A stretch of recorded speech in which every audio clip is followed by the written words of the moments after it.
Good afternoon and welcome to our regular council meeting for Monday, September 26, 2022. I'll call the meeting to order at 5 p.m. Agenda item 1.1, Land Acknowledgement. The town of Coaldale acknowledges that we are gathered on the lands of the Blackfoot peoples of the Canadian Plains and pays respect to the Blackfoot people past, present, and future while recognizing their cultural heritage, beliefs, and relationship to the land. The town of Coaldale is also home to the Métis Nation of Alberta, Region 3. Agenda item 1.2, conflict of interest declaration, pecuniary and non-pecuniary. Are there any in the room this afternoon? Thank you. Moving on to agenda item 2.1, the regular council meeting agenda for September 26, 2022. Are there any additions to the agenda? Seeing none, could I get someone to make a motion to adopt the agenda? Deputy Mayor Pickering, thank you. Any further discussion? Seeing none, I'll call the question. All those in favor? Carried unanimously. Thank you.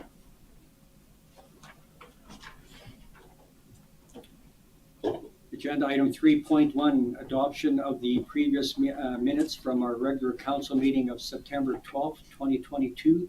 Are there any errors or omissions? Councillor Reis. Thank you, Mayor Van Rijn. I just noticed that the land acknowledgement is after Mayor Van Rijn asked if there's any conflict of interest, pecuniary interests. It should be the other way around. It should be land acknowledgement first and then the pecuniary interest. Good catch. So 1.1 and 1.2 are reversed. Are there any other errors or omissions? Seeing none, can I get someone to make a motion to adopt the regular council meetings from September 12, 2022 as amended? Councillor Reis. Any further questions, comments? Seeing none, I'll call the question. All those in favor? Carried unanimously. Thank you. And we're going to go up to agenda item 5.1. We have a delegation this afternoon from Lethbridge Corridor Victims Services. With us this afternoon, we have Mindi Forsyth, wave Mindi, and we have Janelle Fyfe. Welcome, and there are some handouts that were given out before the meeting started. If you want to find those so you can follow along, and then I'll let you two ladies go ahead. Thank you. Thanks for having us. I'm a Master of Social Work student with the University of Calgary doing my practicum with Victims Services. So I'm going to say we a lot, but I've only been here a few weeks, so I really mean they, Victims Services. The VSU is a partnering agency of the University of Calgary. They've had many practicum students over the years, including Mindi and myself. So we're just going to give you a very brief overview of what the current model looks like for victim services in Alberta versus some of the proposed changes being made by the Solicitor General's office. So currently, there are 73 police-based victim service units in Alberta. The areas that we serve, we go up to Lethbridge, we go down to Taber, over to Coots, over to Picture Butte, and everywhere in between. But we also offer specialized services. Marley couldn't be here today, unfortunately, but we do have the facility dog program. So the Crown will reach out to our agency for specialized cases. So we go where we're asked to go, where we're needed, and where it's the right place to be.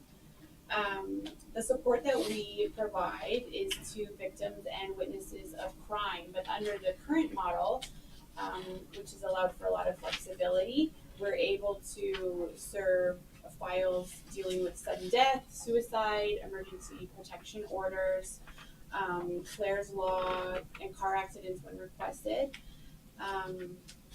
By support, what that means is we follow up with people, we provide information, we do safety planning with people, we provide emotional support, we do in-person visits, telephone calls, emails, we refer to additional services, and we help people fill out the forms and paperwork associated with these types of things, as well as court support. really the key to the services that we're able to provide right now is the individualized person-to-person support. So especially from what we know about people who are experiencing crisis or trauma, your executive functioning skills are impaired. Memory, planning, prioritization, decision-making, these kind of things. And so what we're able to do is meet people where they're at and provide them with the supports that they need and follow through, as some of these processes can be extraordinarily lengthy, like years even between the time that an event occurs and then we're going through court, could be 2 to 3 years. So yeah, in front of you, you'll see we have the recommendations on victim services report to government. And then you also have a sheet that has our VSU stats on it. So on one side, we have our total stats. So these are our open files from this year to date of our entire place that those areas that we serve. And there you'll see it's just over 6,000 files. But on the other side, if you look at Coaldale, 4,679 of those files are Coaldale based. So we do provide a lot of support to Coaldale specifically. Oh, and I should also mention, so you'll notice our numbers are different than the RCMP file numbers. So they would have a file based on the accused. So there might be 10 victims, but only one file because there's one accused, but whereas we would have 10 open files because each of those persons would use our supports. So that's the difference in the numbers there. But yeah, so about 4/5 of the numbers are from Coaldale specifically. So with the new proposed program, they'll be dissolving the 62 boards that make up the rural victim services by March 31st, 2023 is when they'll be expected to start this process, and they'll be creating 4 regional boards. Some of the pros to this new program is it creates a professional standard across the province with equality, as each victim would have access to the exact same information. It also, with the boards, the administrative tasks would go to the board members and not so much focus on the employees doing it, which gives employees more time to focus directly on the victim. Some of the cons to this program is it only supports victims of crime. So we wouldn't be supporting people of sudden death, suicide, car accidents. So if you look at the 369 open files I have today, 117 of those clients would not get support. We also wouldn't be able to do specialized programs. So for instance, if you have a domestic violence case, a lot of times it takes the police a couple times being called out before charges are able to be pressed. So with that, right now, when we get called out to those cases, we can do emergency protection order, clears laws, disclosures, and safety planning, helping them get to shelters and making sure they're safe. With the new program, we wouldn't be able to do that because we wouldn't be involved until charges are actually laid. We also, as of right now, have no information on the DOG program, which is very important, especially for children and youth going through the court system. You also lose the individual person-to-person contact. One of the pros is that they want to do more technology so that everyone has access to the information. But in rural areas, there's often times where you don't have access to internet or it can be very spotty. So at the back of the recommendation book, there is different programs on the way they want to, different options to form victim services in the next year on how we can move to. And then I guess in that, our question we'll leave you with is if victim services can't provide these specialized programs and these individual-based programs, who in the Coaldale area will be able to do those kind of things to support the clients and the members of the community? Anybody have any questions? I have a question and a comment. I'll start with a comment. All of council, along with our CAO, were up in Calgary last week, and we met with the RCMP K Division. So we brought up victim services, and Councillor Chapman has some comments about that as well. And Councillor Chapman is just getting over a cold, so I asked him to wear a mask tonight. But the comment that I asked specifically was that how was it going to affect Coaldale? And the comment that and anybody else can interject as well, but the comment that was returned was that if everything is going well in Coaldale, nothing was going to change. And then the only thing that he told me was that as part of the process, everyone in Coaldale is going to have to reapply for their job. And I'm sure you heard that as well. So when he tells us that nothing is going to change, what is your comment to that then, based on everything you just told us? I think based on the information we've been given, it does sound like a lot's going to be changing, especially with what we in Coaldale do for our clients. For instance, EPOs in domestic violence situations. We do have authorization from our RCMP to do that. And from what I understand, that's not something that's going to be offered in the new program and the new positions. And I think that's a big gap and something that will change, just based on the information that I also have, because I know there's a lot of things still coming out of the woodworks. So has anybody come to Coaldale yet to sit down with the staff sergeant and your group to discuss any of this? We had no notice of them changing it. We got, when it went online, that's when we found out that it was changing, and then they had a province-wide meeting, I guess, but as far as I know, no one has come and talked to us specifically since the recommendations have come out. Okay, thank you. Councillor Chapman, you had a couple of questions or comments? Yeah, thank you, Mayor Van Rijn, and thank you so much for your presentation. Can you hear me okay? Yeah. All right, you don't have to read lips, right? I wanted to quickly mention, as our mayor had mentioned, we spoke with K Division last week, and I think at the highest levels, their interpretation of the new program will help those municipalities or those areas of the province where their coverage is lacking. For example, there's a lack of volunteers. There's a lack of personnel available, so they can parachute people in to help with those cases in those communities where there's a shortage or a lack of. So I think that's their biggest interpretation, that it'll help transition some people around where there are gaps. And so for Coaldale, for example, I think we don't have that problem.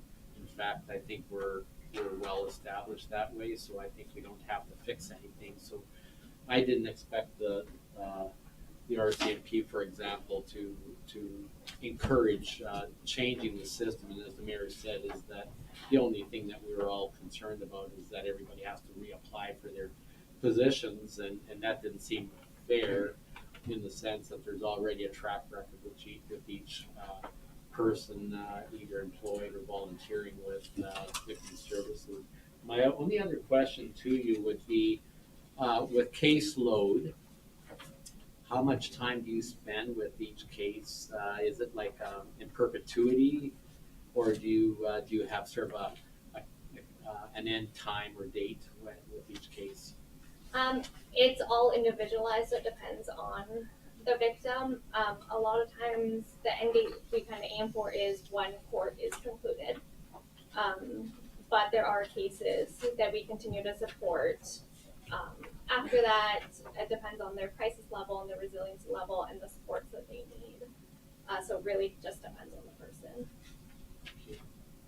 One thing that strikes me too, they talk a lot about replacing things with technology and using technology as a support, and so language like support available 24/7, but is that a website, or is it a person that you can talk to? Because there's a big difference between, here's a web address to go to. So just little things like that you're like, oh, but what does that actually look like when we really suss it out? Any other questions? So, council, we want to be able to help the victim services. So you don't have to tell me this now, but if there's anything that you would like us as a council to do as far as writing a letter, phoning somebody, we have no problem doing that. So if you can talk amongst yourselves when you're back at the office and come up with a list. I don't care how big it is, and then we'll chip away at it. And I've spoken to the staff sergeant regarding this a couple of times, and he was still gathering information before he was going to sit down and meet with us as well.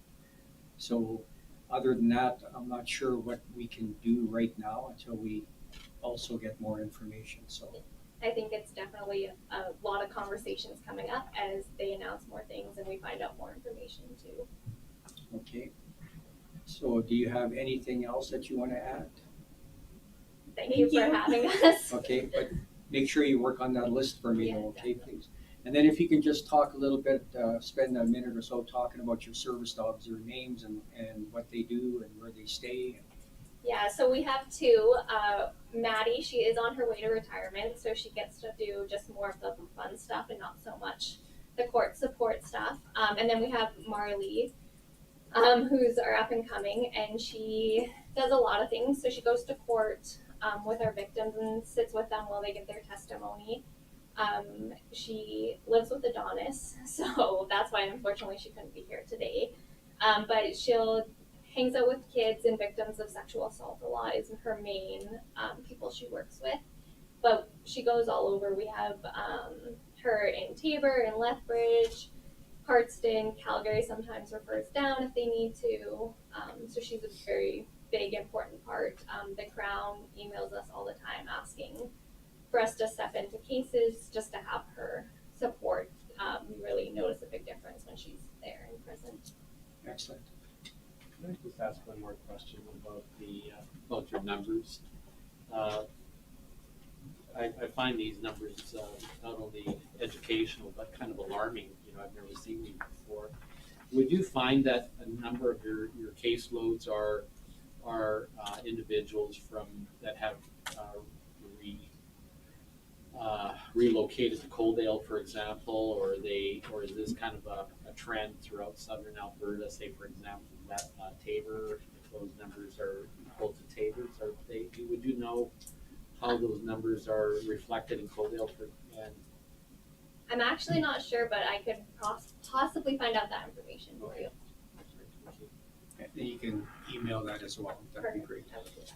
And then this handout that you gave out, this is a public document then, I assume? Yeah, so that was the recommendations. And then we've also just added the victim assistance application and the restitution, because these were programs that were in the recommendation that they've already implemented and changed. Okay, so the first sheet that has the case loads, that's public as well, in case anybody wants to see this? We've given it, so it should all be uploaded soon. Okay, perfect. Okay, last chance for a question. Okay, well, thank you. Oh, sorry, go ahead. Thank you, Mayor Van Rijn. I'm just curious, how big an area do you look after? So we have Coaldale, Picture Butte, out to like Barron's area, Colehurst, so everything around Lethbridge basically, and then all the way down to Coots. And these caseloads or these numbers are just from this area? So yeah, just the front page is all of our from the whole area, and then the Coaldale side is the Coaldale. Thank you. And that brought up a good point. I know I'm going to get asked this after your presentation. The name Lethbridge Corridor Victims Services, now that you're located in Coaldale, is that ever going to change? I'm not sure about that, but yeah, that stems from us being located in Lethbridge originally. Maybe something to discuss as the boards have to change anyway, something to look into. Okay, thank you. Okay, have a good rest of your evening. Thank you so much.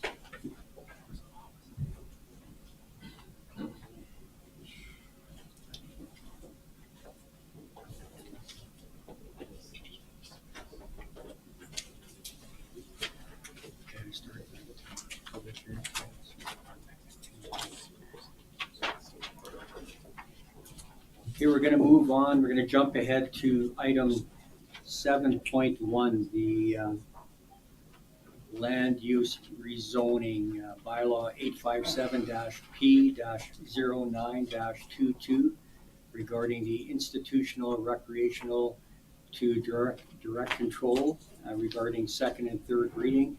We have our Director of Growth Investment, Cameron Mills, presenting. And Cameron, I'm just going to have to hit the pause button at 5:30 so that, well, I'm sorry, we can't do that one yet. We got to do the public hearing first. Sorry. Yes. Okay, Very good. my apologies. No problem. I'm going to jump ahead then to 8.1. We're going to do the Coaldale Swimming Pool Facility Report and Recommendation. And we have our Director of Recreation and Community Services, Russ Tanner, doing that one. And Russ, same with you at 5:30. I'm going to hit the pause button if we're not done. Sounds good. All right, well, thank you for having me. This report is twofold. First, bring to council's attention the recent failure of the swimming pool liner and its requirement to be replaced. And second, to ask council to consider an approval to add some additional items to the pool that'll help with the excitement for the pool and future programmability. I'm going to go through the PowerPoint first, and then I'll come back to the report. It might be perfect timing for the night too. So, all right. So so in 2003, the swimming pool liner was, and there was also a realignment with some of the requirements for some of the new swimming pool regulations that had taken place back then. So there was a little bit of a renovation done in 2003 to the Coaldale swimming pool that saw a pool liner installed. Click through. All right. The membrane. So here's just a few details about the PVC membrane. The PVC product was installed by Pool Innovations. It estimated these types of commercial liners have an estimated 20-year lifespan, and in this case, it was a 10-year warranty that was placed on that product. That's still to this day pretty consistent with that type of material being applied to a pool. The PVC membrane is deteriorating to the point that the interior fabric is showing, and leaks are multiplying. With the hot summer we had this year, deterioration actually sped up quite rapidly, especially above the water line, as you can see in this picture. Leaks are causing bubbles under the membrane, and staff extract the water from behind the membrane increasingly as the season went on. In the end, right before it shut down, they were every morning pulling water out from behind the membrane. The membrane had actually stretched considerably on the east side of the pool. Lane 1 had been closed for the majority of the 2022 season. So continue membrane condition. Multiple patches have been applied to slow down the migration of water behind the membrane. 2 contractors have assessed the pool membrane and to look at the possibility of patching and repair to get it through another year or 2. Neither one of them are comfortable with doing that and suggesting that it would last any duration of time. In fact, the one had suggested that trying to repair the membrane would likely cause more damage than repair at this point. So the reality is that existing membrane or liner will not make it through another season. The work completed in 2019, I just want to point out that the work completed in 2019-2020 to the circulation system is still effective and still working. So there's no issues there. If the liner is replaced, it will extend the life of the pool well beyond the 3 to 5 year estimation made in 2019. So here's the recommendation I'll outline within this PowerPoint, and then we'll circle back to that in just a little bit. The recommendation is to replace the liner with high quality commercial products similar to that which we'll be taking out. And then add additional amenities that the community can get excited about, and schedule work to happen ahead of the 2023 outdoor swimming pool season. And I'll point out the reason why this is coming to council at this time is because of the sensitivity of time, that the longer we wait to make a decision on this, the less likely we're able to schedule a pool company to come in and do that ahead of the 2023 season. That's why you're seeing this now rather than at the budget cycle of November, December.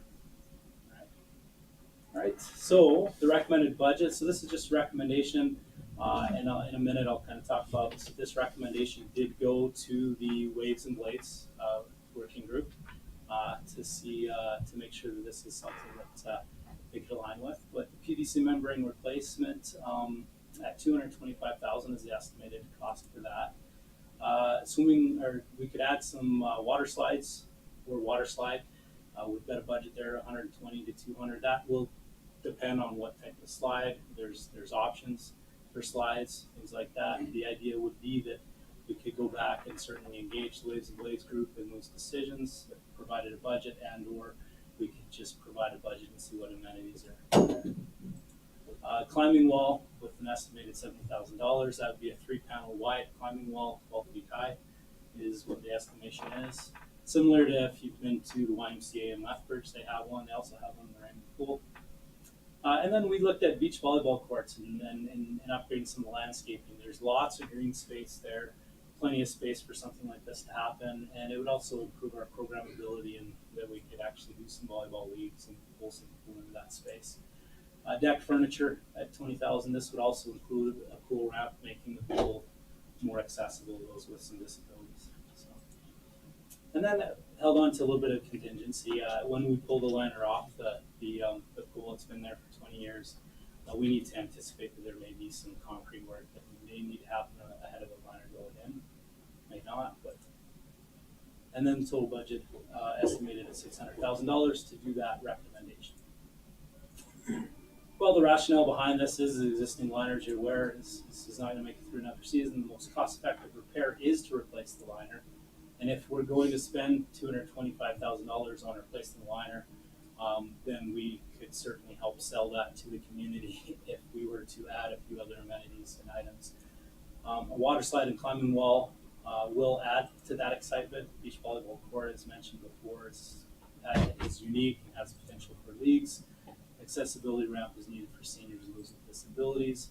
The deck furniture could be a beach theme and further add to the atmosphere. And these amenities, it's important to point out that these amenities could be used in the future facility as well. They could be carried over and everything other than the PVC membrane itself. This is just to kind of show, I wanted to do this timeline just to kind of show that this isn't a case where we're all of a sudden putting money into this facility. There actually has been some effort done to kind of keep the facility going over the years. Even past it was built in 1972. It's lasted a long time at this point. In 2011, there was some boiler and heater replacements. 2019, the circulation system included some filters and some centrifugal pumps were replaced. And if we do this in 2023, my estimation is that it would buy up to around 2023 for estimated new pool bill. What that does, I wanted to point out and note that in 2018, MP did a facility evaluation of the pool and suggested that the interior fixtures, such as the doors and plumbings and electrical millwork type materials and equipment, likely have a 10 to 15 year lifespan. I just wanted to point that out because it also kind of speaks to the same timeline similar. And I wanted to point out that aside from your regular annual building maintenance, we're not anticipating at this time any major repairs for the building itself.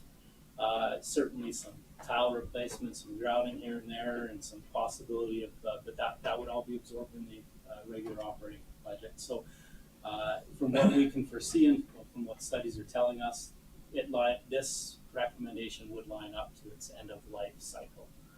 All right.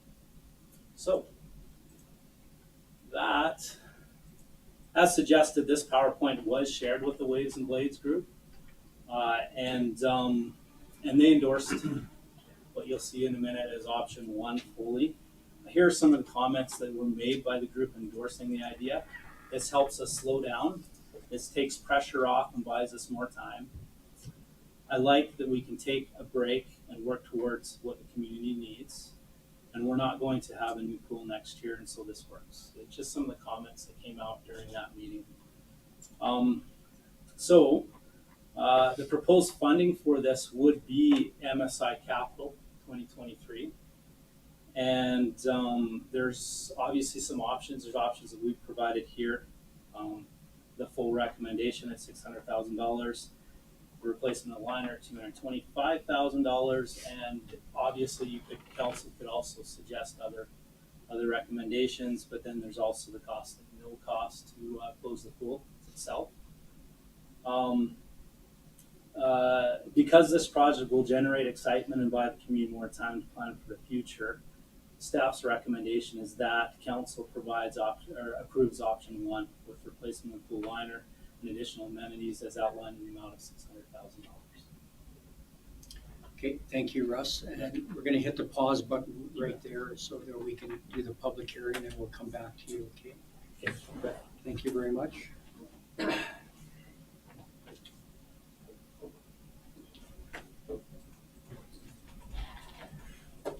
So it's 5:30, agenda item 6.1, public hearing.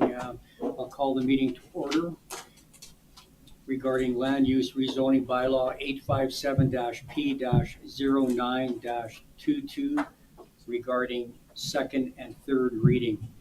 The purpose of this hearing is to receive input on the proposal to rezone the lands generally referred to as the Birds of Prey Center from institutional/recreational to direct control. And presenting this evening, we have our Director of Growth and Investment, Cameron Mills. So Cameron, again, I apologize for jumping the gun on that earlier. The floor is yours. Thank you very much, Mayor Van Rijn, Council. Appreciate the opportunity to speak before the matter. Provide for you here a staff report with respect to the public hearing for rezoning bylaw 857-P-09-22, which is for proposal to rezone the lands commonly referred to as the Birds of Prey Foundation site lands located on the northern portion of Coaldale from its existing zoning of institutional recreational to a zoning of direct control, and provided for the opportunity for public input through our Let's Connect platform, as well as advertising in the City Sub News, and various other means of town website and so on. At the time of drafting the report, I did not receive any correspondence whatsoever on the matter. I did receive a phone call and an email just asking questions with respect to what exactly this means, and received an email from a former town employee who lives in town now, a former engineering employee who had some questions, just wanted to make sure that the rezoning wasn't going to cause a negative impact on the stormwater management facilities, and in our discussion indicated that that wasn't going to have any impact whatsoever on those facilities, purely from a rezoning standpoint, and that was a satisfactory response in that case. And I did receive one phone call, I can't recall the name of the person, again, just a simple curiosity and no concerns raised at that point. We didn't receive any letters, and we have no one in attendance from neighboring landowners or anything like that. We do have Colin Weir here with us today, so as you're aware, Colin is the owner's the wrong word, manager of the Birds of Prey Foundation, and obviously direct impact on his land. So we certainly encourage Colin to address council and for council to ask Colin any questions. With respect to the bylaw itself, from an administrative perspective, this is not an application of the Birds of Prey Foundation. This is an application that comes forward from administration. And the reason for that is that these are town-owned lands, and this is as administration looking at this issue, given that we had discussions about potential development opportunities with respect to the Birds of Prey Center, and looking administratively at how to address the question of development on these lands. Currently, we have an institutional recreational zoning on the lands, which is not an unreasonable zoning for this type of use. However, it's a fairly broad zoning. It's a zoning that would be applied to, say, the Owl's Nest campground or any sort of recreation facility that might exist in town. And administratively, it's not necessarily a perfect fit for the use that exists on the Birds of Prey Foundation. The Birds of Prey Foundation is a relatively, I think we can all agree, a relatively unique use. And the work that goes on there is relatively unique. And while there is a recreational component to it, it is not purely recreational use, nor is it exactly an institutional use. And so then when we look at it, and we also have to consider the fact that these lands are town-owned lands, and so there's a direct town involvement in any sort of work that is done on them. And so when we look at this, the institutional recreational zoning, when an application comes forward, like any other zoning, a permitted use is something that's designed at the administrative level, and a discretionary use is something that's decided at the municipal planning commission level. And really what the proposal here is to apply the direct control zoning, and what that does is, what our proposal is that anything that continues to be within that permitted use in the institutional recreational zoning would continue to be something that we dealt with at the administrative level, because that's a much faster process, it's a much cheaper process, something that's what you might refer to as sort of a slam dunk application. There's no impact on neighboring landowners and things like that. And what it means is that it would shift a discretionary use application, so anything that might require a setback waiver, anything that might be, might have a more significant impact on things like traffic or potentially neighboring landowners. It simply shifts that decision-making body from the municipal planning commission to council as a whole. So any of those applications still be an opportunity for public input, still be advertised, still have an opportunity for neighboring landowners to speak to the matter, but they would, the matter would be addressed before council at a council meeting. And then it would be a decision of council, or a 7-member council, or any sort of decision for any development application that we put forward. From administration's perspective, that fundamentally makes more sense, given the relationship between the town and the foundation. Obviously is an important tourist destination for the town, as being town on land, and for a number of other reasons. It makes sense for us administratively to bring these proposals directly to council for that input, and that's why the direct control zoning makes sense from an administrative perspective, and that's why we are suggesting that it's an appropriate use here, and that's why we brought the application forward. Again, these are still, it's still important for us, and I just want to reiterate this one more time. It's still, even with the direct control zoning and where the decision-making body shifts to council, we're still going to go through landowner notifications, we're still going to advertise, we're still going to make sure that we're getting that public engagement. That's still an important part of the process. So nothing fundamentally is going to change there, nor is there anything specific within this zoning that we're making a decision on today. So there is no application before administration for any sort of proposal. There have been discussions about potential proposals that might require setback variation, or might require a use that isn't a perfect fit for institutional recreational. But at this time, we don't have an application, so we're not discussing any specific use. We are simply suggesting that the appropriate decision-making body for these lands is council, and therefore we are requesting the shift to this zone. But with that said, we have Mr. Ray here. Mr. Ray, if you join me here, and perhaps get some further questions about some of the ideas or some of the proposals right now. We want to speak to that.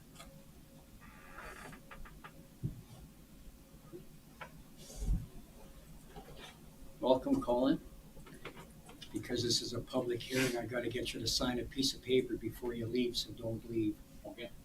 So I'll open up the first question I have before I open up to council is, this bylaw will only be for the footprint of the birds of prey. So it will be for, if I may, the proposal. So the proposal covers the entirety of the block, if you will, here. Again, there is no significant fundamental change, and there is no sort of direct impact that comes from the rezoning that sort of triggers any type of development. Simply feel that for all of these lands, it makes any decision here probably warrants, from my perspective at least, probably warrants the consideration of council as the decision-making body, and for that reason, all 3 parcels are included.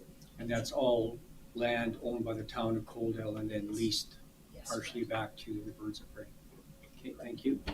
Any questions for Cameron or Colin? Councillor Chapman. Yeah, thank you, Mayor. Just for Cam's interest, when other applications came forward for other buildings on those lands under institutional recreational, they would have just gone straight to MPC for consideration. Is that how that worked? That's correct. And we did recently have an NPC meeting where one proposal was considered, and that proposal happens to fit within the discretionary, I believe it was a discretionary use, or it might have been a setback waiver that triggered that, but it was recently held at the municipal planning commission.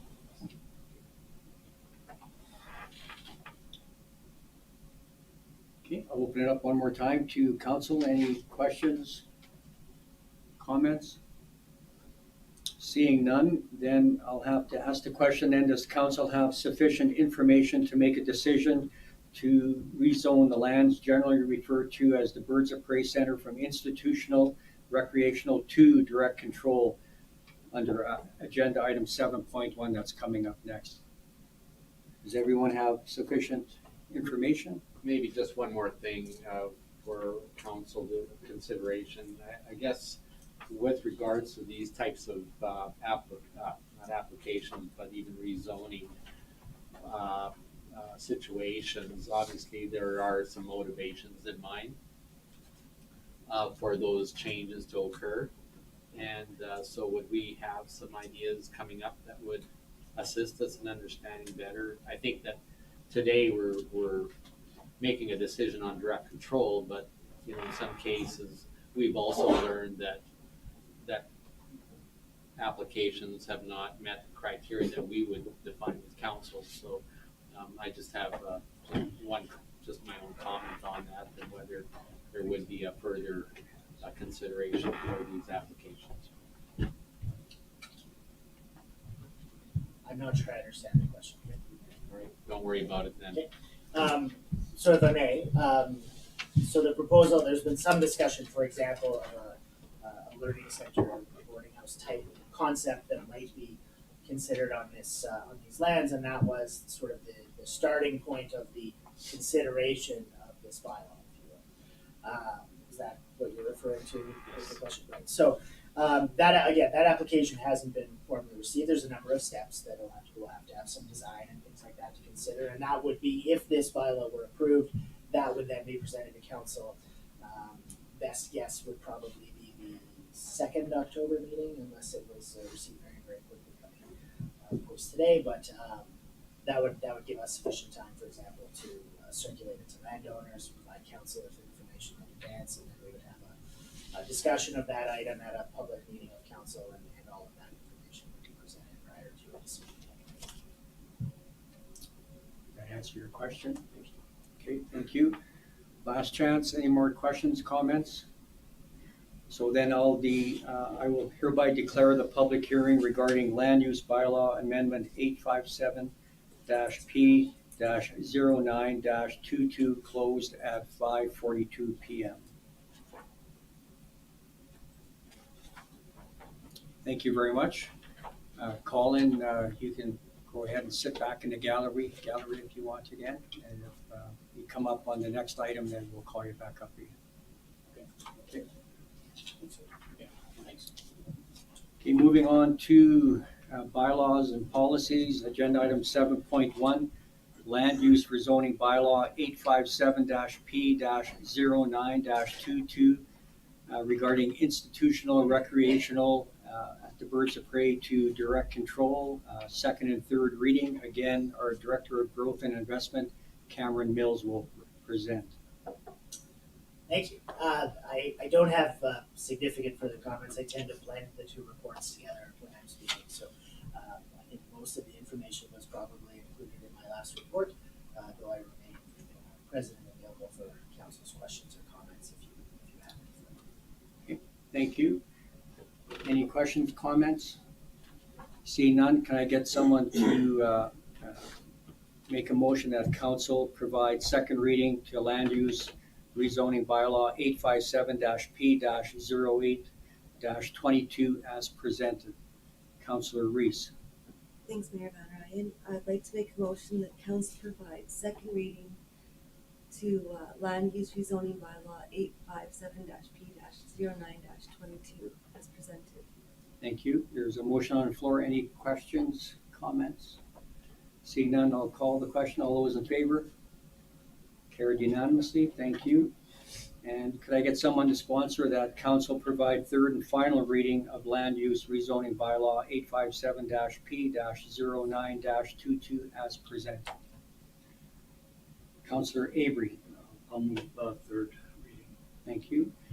Any further questions, comments? Seeing none, I'll call the question. All those in favor? Carried unanimously. Thank you. Thank you, Cameron. Thank you very much.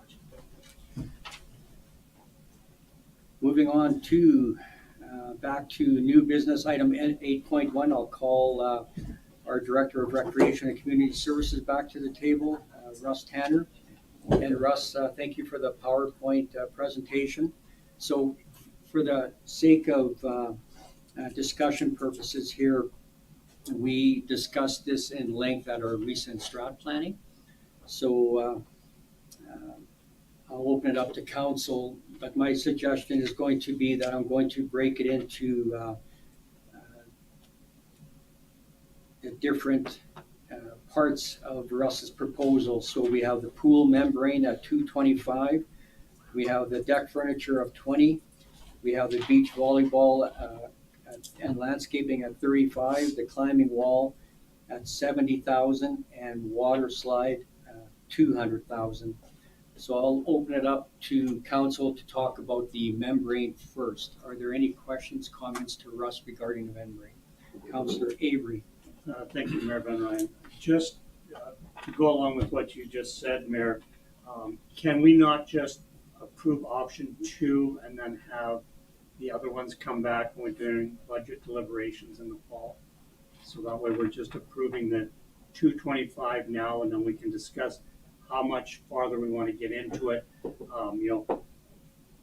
One of the questions I have, putting a sand pit there, is we just put new screens, filters, and pumps in. Is this going to decrease the life expectancy of all of that equipment by now putting sand into the pool? So, like, we need a deeper report as far as I'm concerned if we're going to put beach volleyball right next to our swimming pool.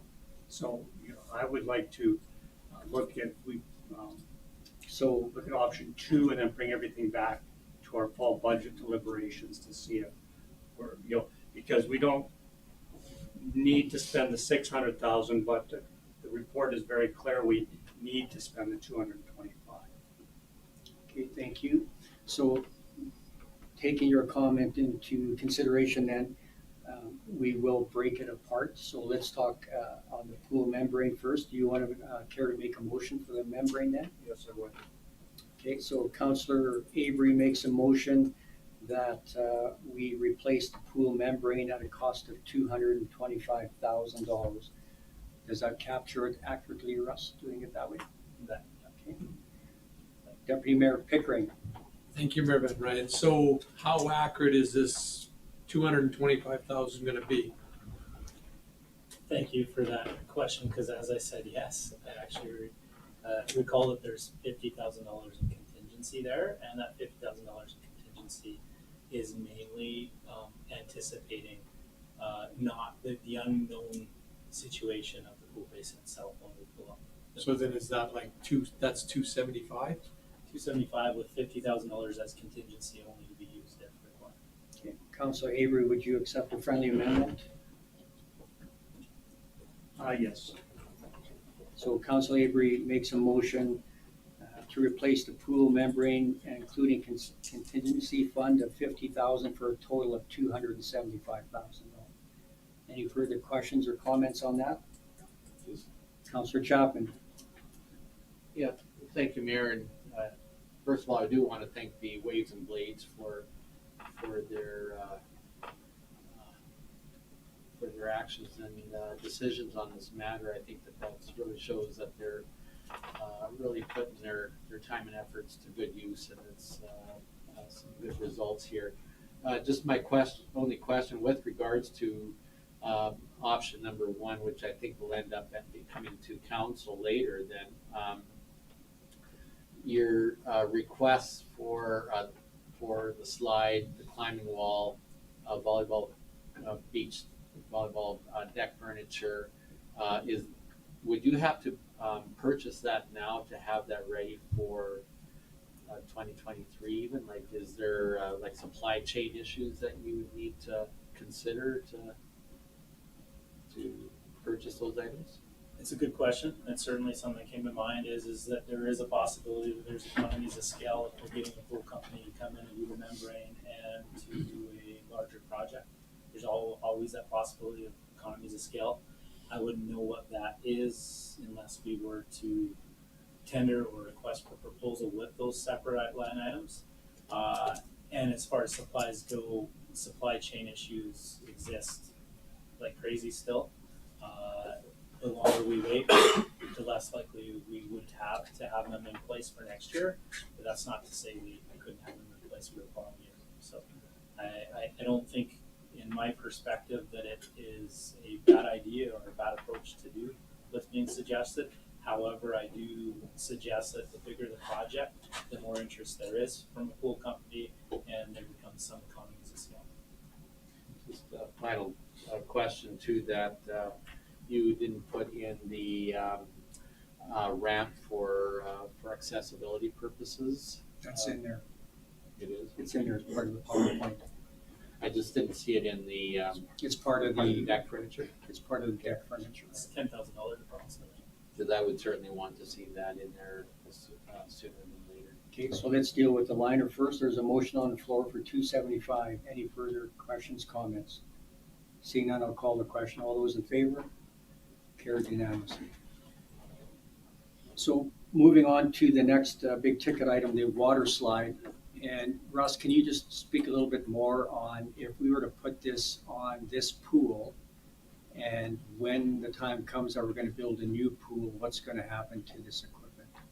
You bet. So we'd be looking at equipment that could transfer over. And so this piece of equipment would, at this point, come dump into the pool itself. It's you get more bang for your buck doing that. Where you'll see some newer slides are doing a trough type experience where they're going down a trough. This would actually come into the shallow end of the pool, and because it's doing that, it's easily transferable. The water source itself will be what we'll have to research and be part of the costs, and that would be the only. And we could accommodate that anyhow within the pool membrane, understanding that there also may have to be a water source coming out of that basin. And so we just add in the rough deployment situation at the time. So, but we could take it, if that was the question you're asking, we could actually use it 10 years later on the pool as well. That was my question, so it can be reused then. Yep.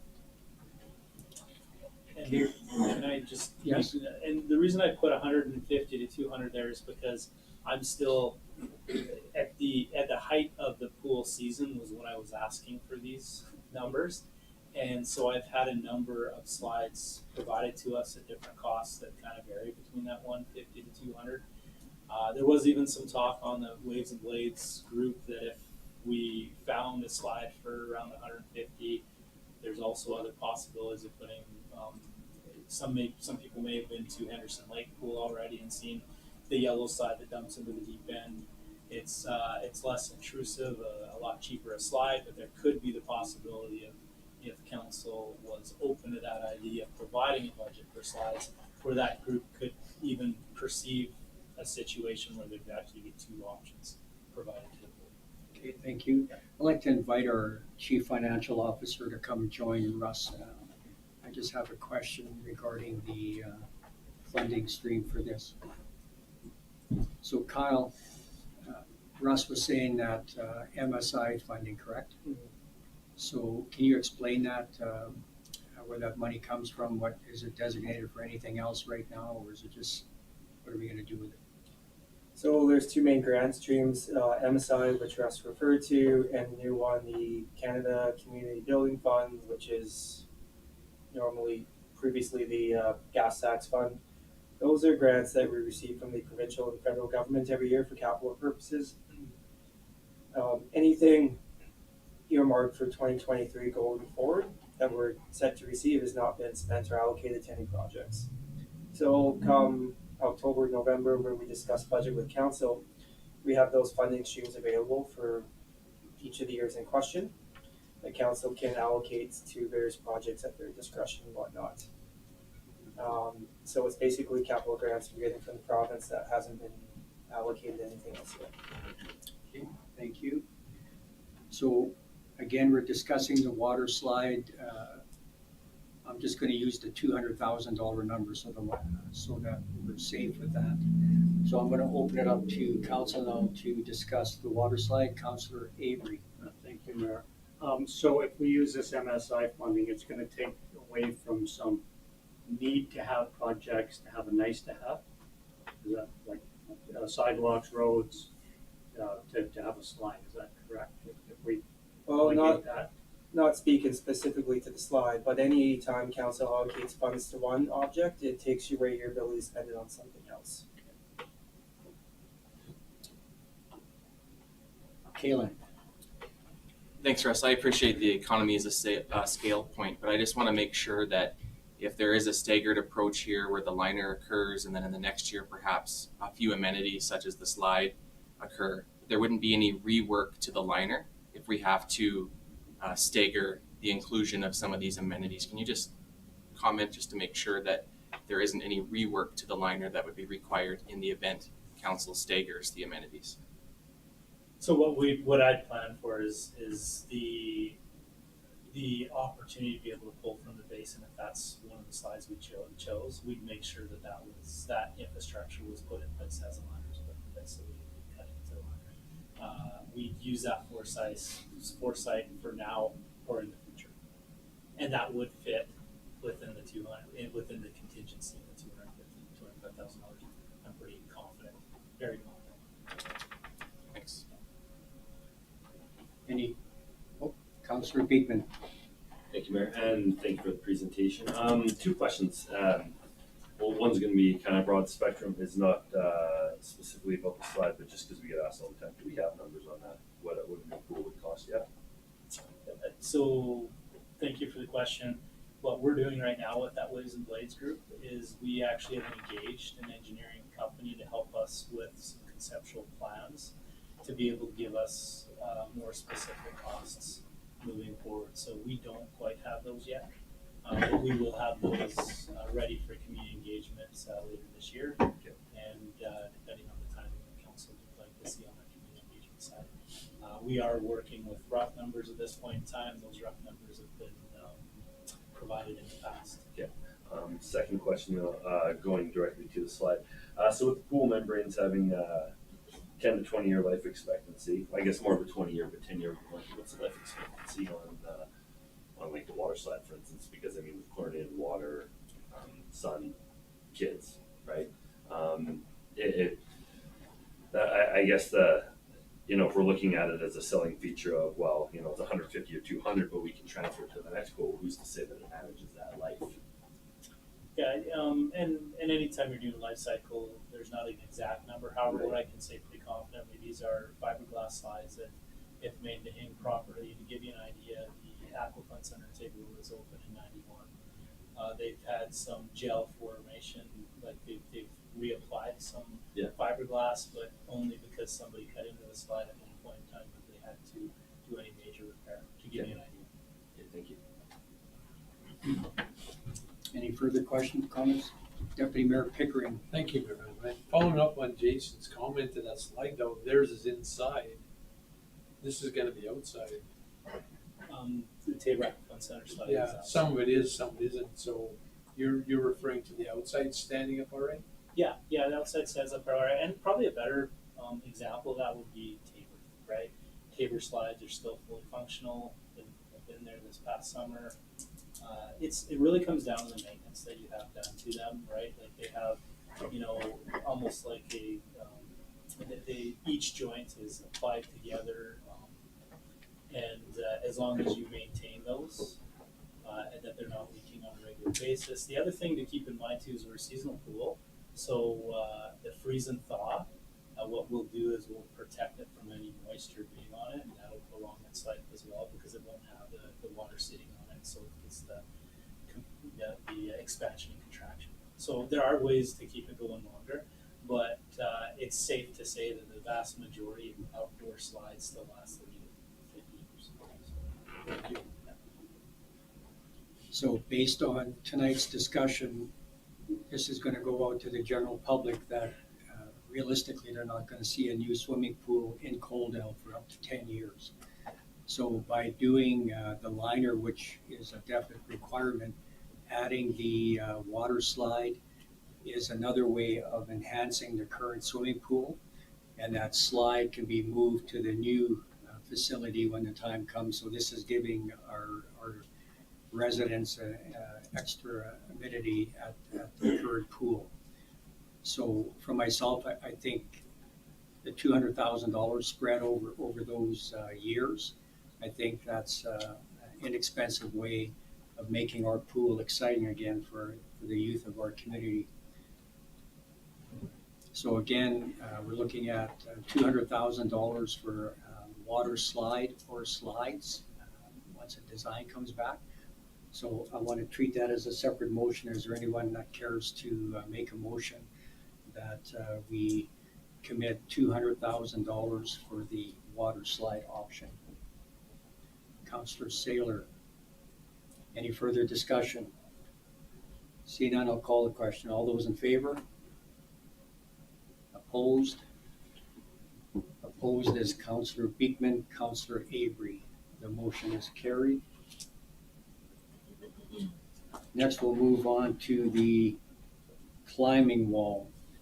That is a $70,000 price tag. Again, same with the water slide. It can be moved to the new pool location when that is built.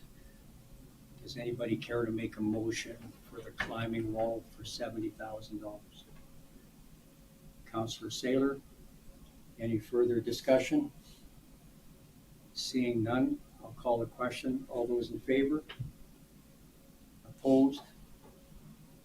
Carried. I'm sorry, carried, yes. No, defeated, sorry. Only person in favor was Councillor Saylor. Thank you. The next item is the deck furniture, $20,000. So that includes chairs, loungers, and the pool ramp.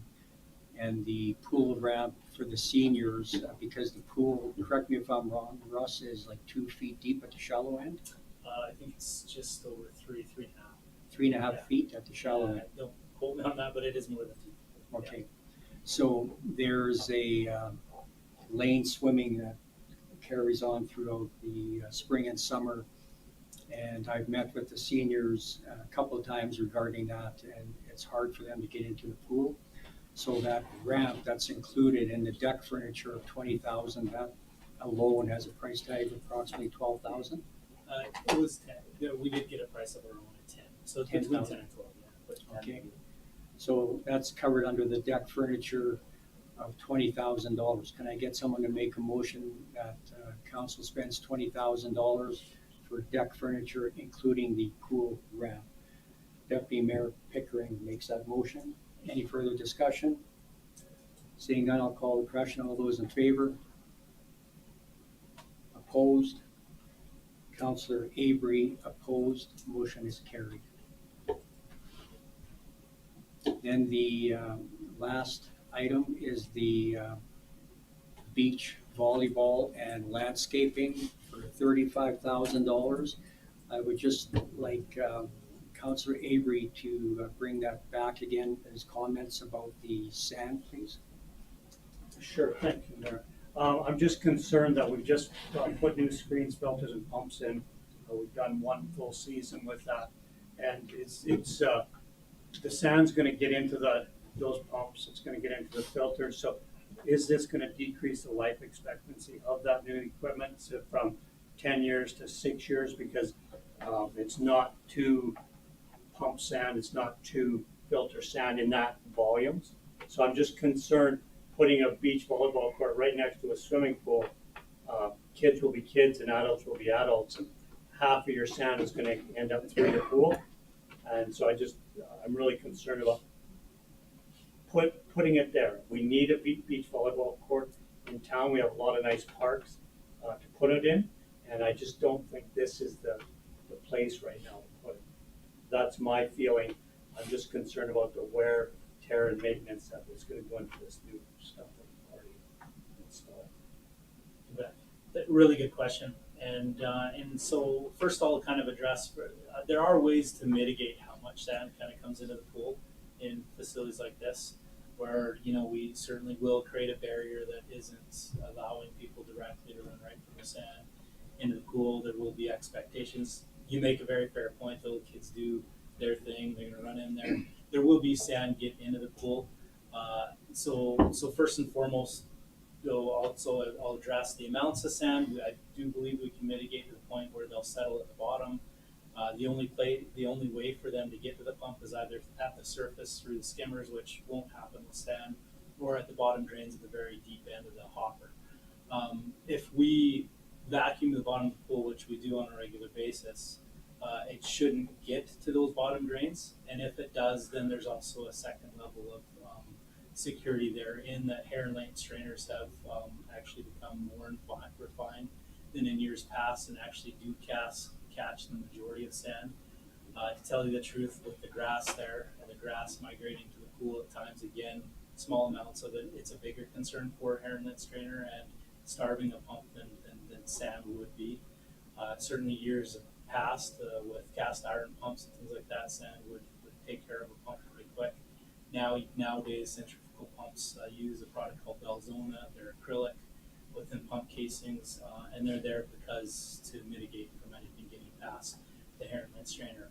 I don't think that if we take every precaution that I just mentioned, I don't think that there would ever be a quantified opportunity to suggest that it lowered the lifespan of our pumps if we do all those things that I just mentioned.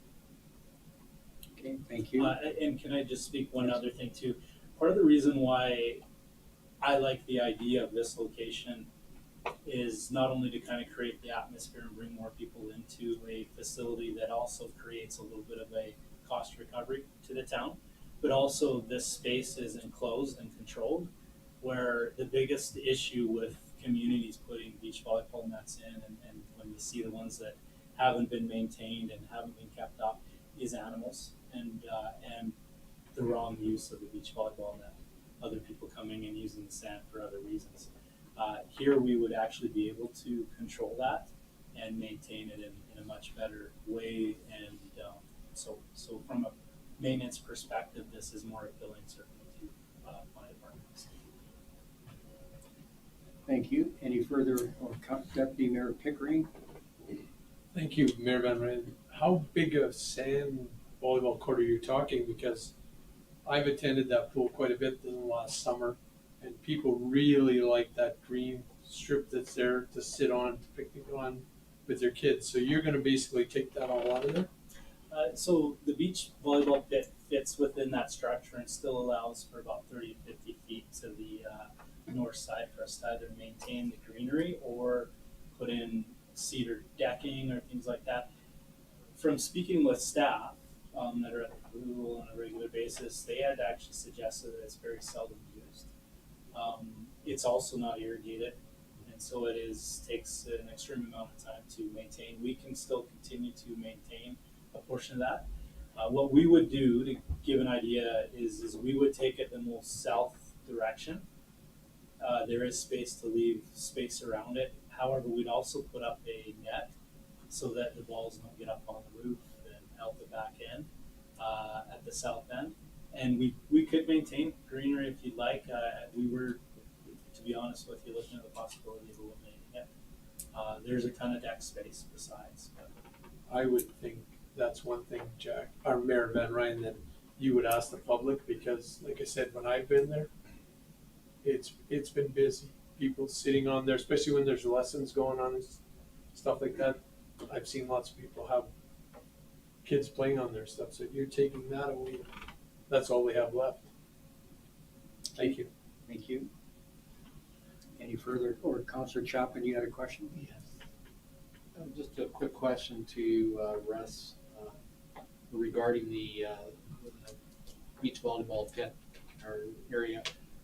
There's a question about, I have a question about the moisture getting down through the sand pit underneath the swimming pool, and whether there might cause for some degradation in the pool itself. it's a good question.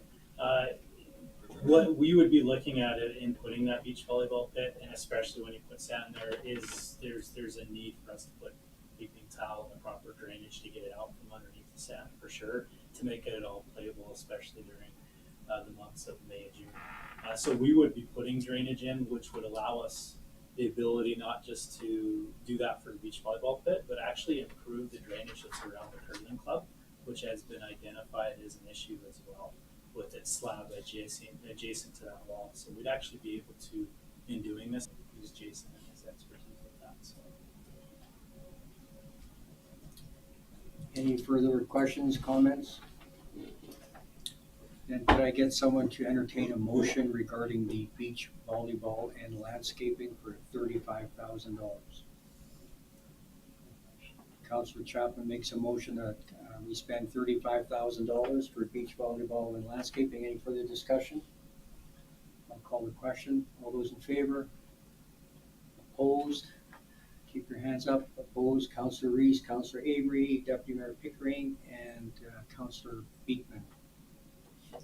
So just before we let Russ go, then Councillor Avery, I think it's the will of council, if I understood you correctly, and I agree, is that Russ can bring these items back at budget time, correct? That's correct. And then in the meantime, if you could further find out more answers regarding the volleyball sand being that close to the deck. Yeah, and I think that that's a really good decision because that certainly wouldn't have been part of the project. I would expect any full company to do, so that fits very well. Okay, so then the only item then, the climbing wall, if you bring that back to budget, and if you find money in the recreation budget, then you can make that happen, so. Do that for sure. Okay, as far as from motion point of view, we got everything covered off. Yeah. Okay, thanks, Russ. Okay, moving on to departmental reports. We have agenda item 9.1, the aerated lagoon upgrades. And just while Jason's getting while Jason's getting seated, I just had a note here. Is there any way when the pool people are down that you can ask them, again, the seniors are asking if we can get a couple more degrees out of that pool? Oh, okay. Oh, temperature. Yeah. Gotcha. I thought you meant grade. No. Yeah, gotcha. Temperature. I will ask that. And They say it's the coldest pool in southern Alberta. So I'll leave that with you. we'll work on that. You bet. We'll try to make it more comfortable.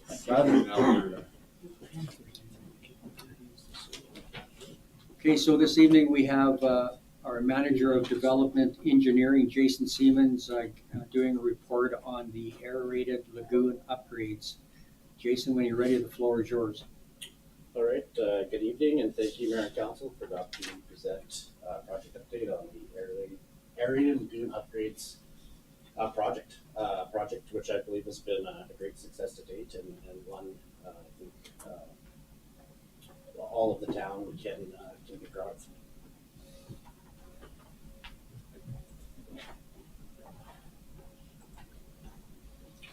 So I've kind of broken up the presentation a bit here with the agenda as follows.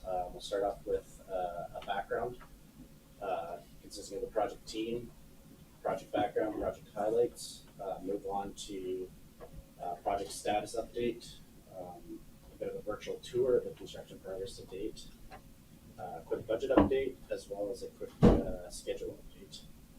We'll close with some post-project considerations and opportunity for questions and comments.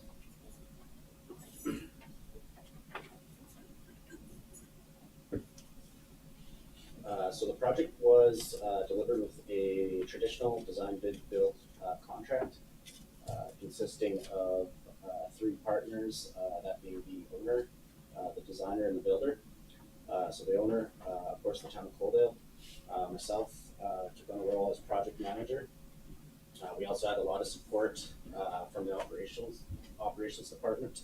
I'd like to highlight they've been key throughout the process as well. So we have Justin McPherson, Terry May, and Derek Lawrence I'd like to acknowledge. From the consultant side of things, MP Engineering, and our contractor has been Shadows Construction Limited.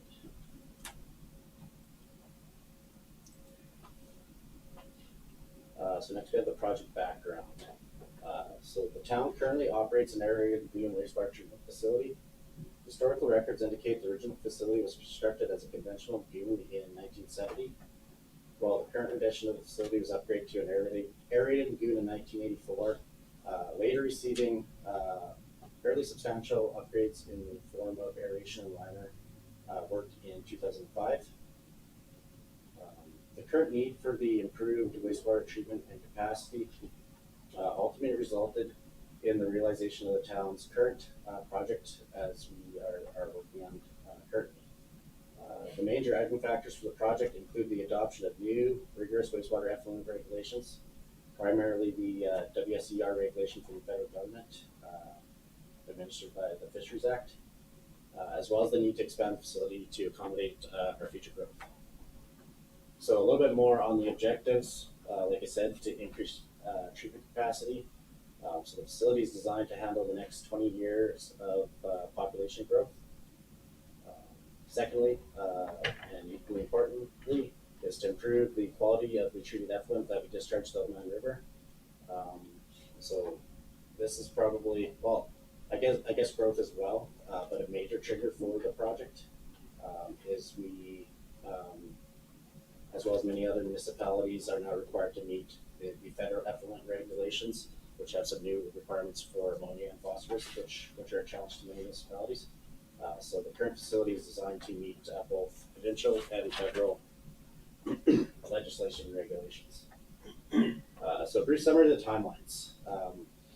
So I'll start with 2020, but prior to 2020, we've had various reports, studies, basically identifying and justifying the need for the upgrades, the need for the improved quality, and the need for the improved capacity. But like I say, starting in early 2020, the town received provincial grant funding under the Alberta Recovery Program, which with funding from the Alberta Water Wastewater Partnership, commonly referred to as AMWWP. This fund provides the town with 37.17% grant funding up to a maximum of just under $4.4 million, based on an original project estimate of just over $11.8 million. Moving on to mid-2020, town awarded professional engineering services contract to MP Engineering by an open competitive RFP process. Early 2021, we pre-qualified potential contractors for the project, also through an open and competitive process in collaboration with MP Engineering. Mid-2021, the town awarded the construction services contract to Chandos Construction Limited by a competitive tendered process to pre-qualified contractors only. September 2021, construction commencement, and today we're approximately 95% complete.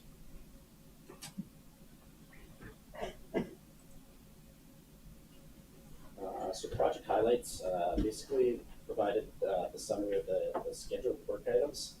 So the construction contract consists of the following main work items. Schedule A, the bulk of the work is the area lagoon upgrades itself, estimated just under $11 million. Includes demolition of existing equipment, civil site work, grading and fencing, construction of 2 clean aggregate media and nitrification cells, construction of a new tertiary treatment building and foundation, construction and installation of the process, mechanical, electrical control components of the tertiary treatment system, an equalization chamber and pumping, consisting primarily of a disc filter system, UV disinfection system, and a chemical and feed system. Connection of the tertiary treatment building to utilities, and replacement of aeration equipment and piping. Next we have Schedule B, estimated value of just over $100,000. Includes basically some fairly minor process, mechanical, electrical control and instrumentation upgrades to the river pump station located at the northwest corner of the current facility. Schedule C is the main lift station upgrades, just over $220,000, located at the town shop. This consists of the replacement of 2 pumps with larger units and the associated electrical works to operate the pumps.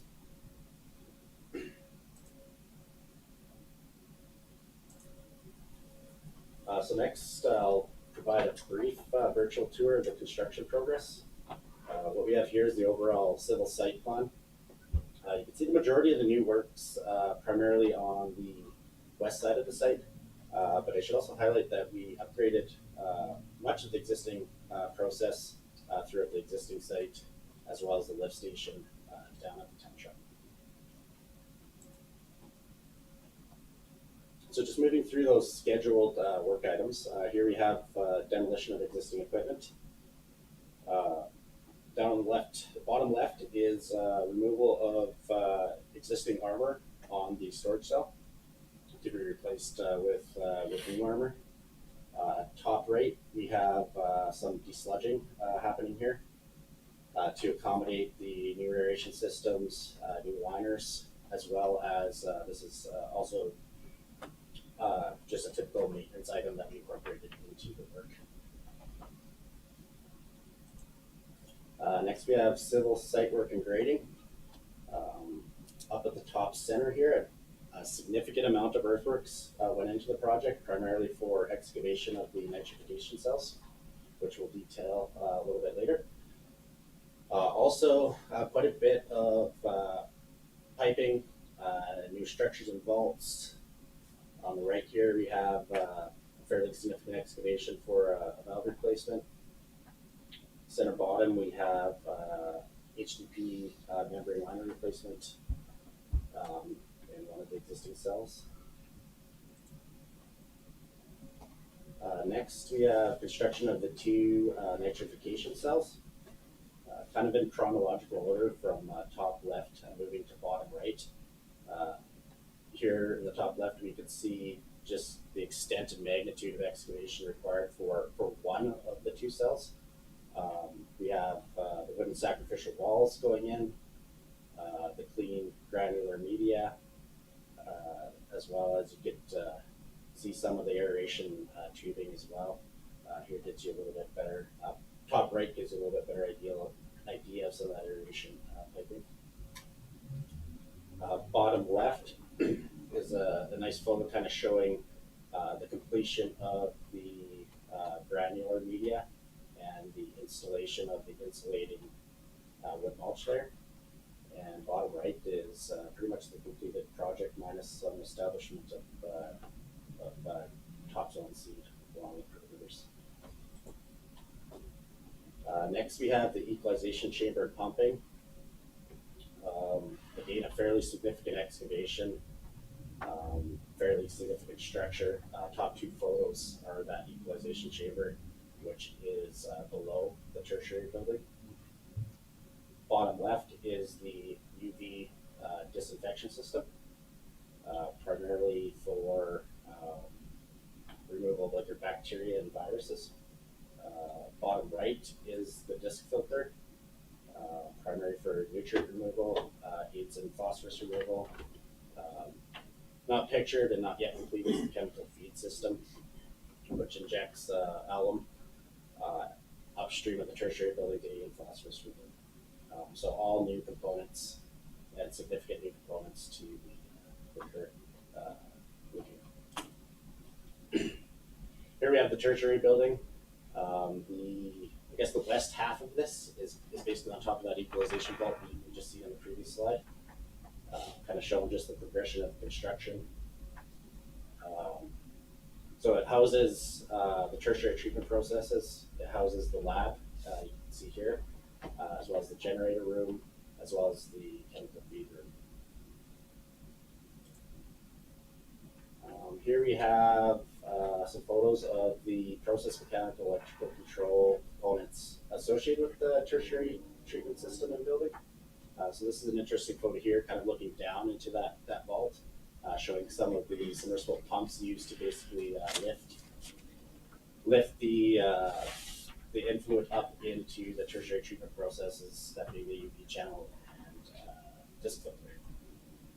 These four photos just kind of give you a general idea of some of the mechanical, the louvers, the unit heaters, the electrical cabinets, some process piping, kind of all that went into that building. Here we have connection of utilities to the new tertiary treatment building. On the left, we have a new electrical transformer. The right, new natural gas service. Not pictured. There's also a new potable water service for the lab and washroom. Here we have, still on Schedule A, we have replacement of aeration equipment, including blowers, aerators, and piping. Top left, this is some of the main aeration piping coming out of the existing aeration building. Bottom right, we got just an example of some of the aeration tubing going into the upgraded cells. Not pictured and not yet completed is the blowers themselves, which will be housed within the aeration.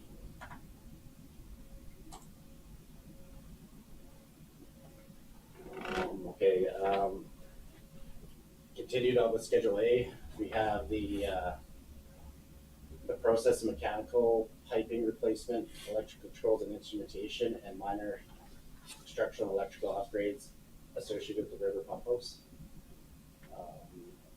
Actually, I believe this is Schedule B. I apologize, I believe that's a typo there. This is Schedule B, the upgrades to the river pump house. But we're maintaining the existing pumps, largely just replacing dated piping, mechanical, electrical components, and to do some minor architectural upgrades to the building. Last, we have Schedule C, the main lift station upgrades. The bulk of this work is replacing 2 of the existing pumps to provide capacity for our 20-year growth period.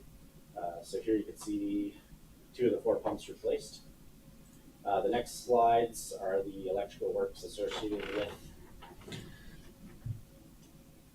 Sorry, I don't know if you can pop that for a line. Yeah, so this slide's just the electrical work required for those new pumps, new VFDs, and other components.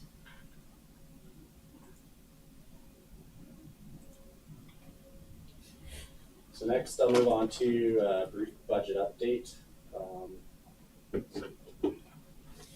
Definitely take a closer look at the table here, but I kind of would just like to highlight the tender construction cost came in over the original funding estimate. So to avoid any increases over and above the town's initial budget, the contingency was reduced from $500,000 to just under $130,000. Through collaboration between the town MP and Chandos, we found some cost-saving opportunities to maintain that target contingency without the need to compromise the overall project scope.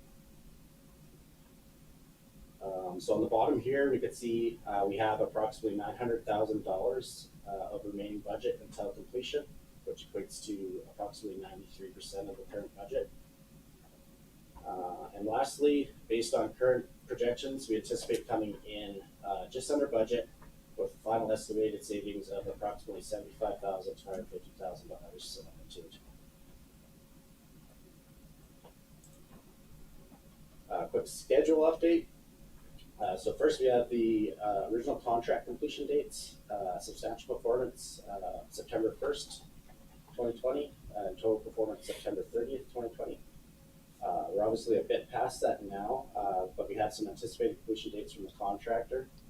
Substantial performance of mid-October of this year, and total performance later in October. I'm going to say most of the delays probably related to equipment delivery and regulatory approvals. A lot of supply chain issues that many projects are going through right now. This project has been no different. I would, however, like to highlight town staff remain generally pleased with the progression of work and doesn't anticipate any significant operational issues resulting from the slightly late completion date. We're lucky enough to be able to largely run the existing facility while this facility is being constructed. So no major operational impacts. However, we are, of course, looking to wrap the project up as soon as possible. Lastly, we have some post-project considerations. Just thought I'd highlight a few of the key ones that come to mind. Like I've started off with, the project has been an overall success to date, which should provide the town with treatment capacity to meet both regulatory effluent quality requirements as well as population growth over the next 25 plus years.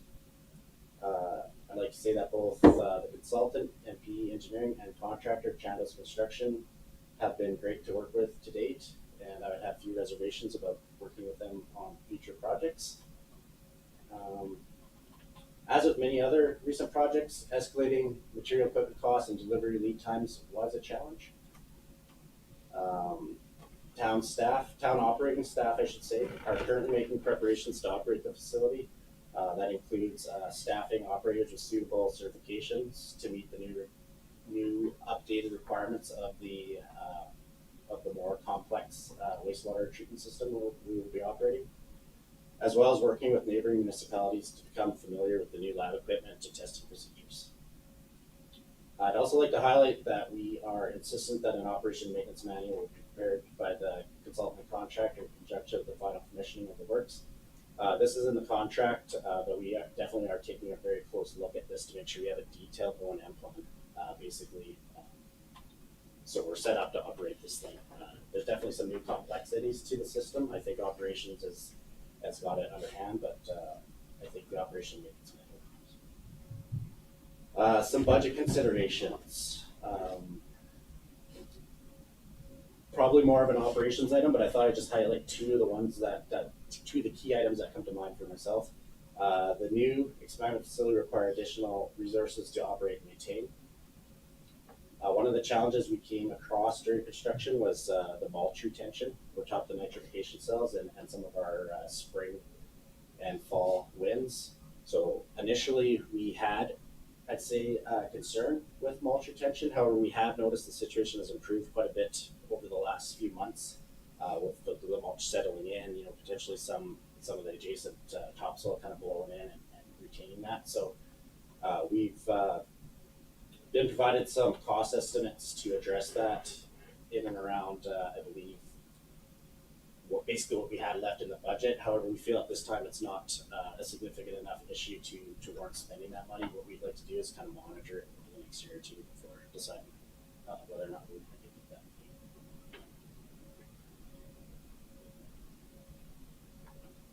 And then, so I guess that concludes the presentation. If there are any questions or comments, I'll do my best to answer. Thank you, Jason. That was very well done. I'd like to invite Dustin Yankee, our manager of infrastructure, to join Jason up there.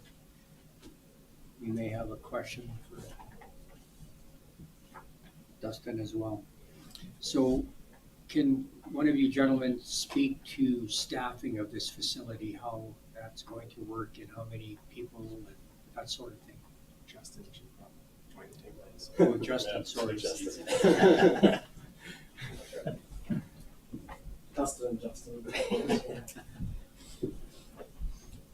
Good evening, Council. I'm Justin McPherson, the Director of Operational Services. To address the staffing issue, that's something that we addressed during the proposal of this project. And with the utility funding of this project, that's how this project is partly funded with utility rates. Within that budget was included a new staff member, which we've hired. Our utility services department is fully staffed and prepared for this.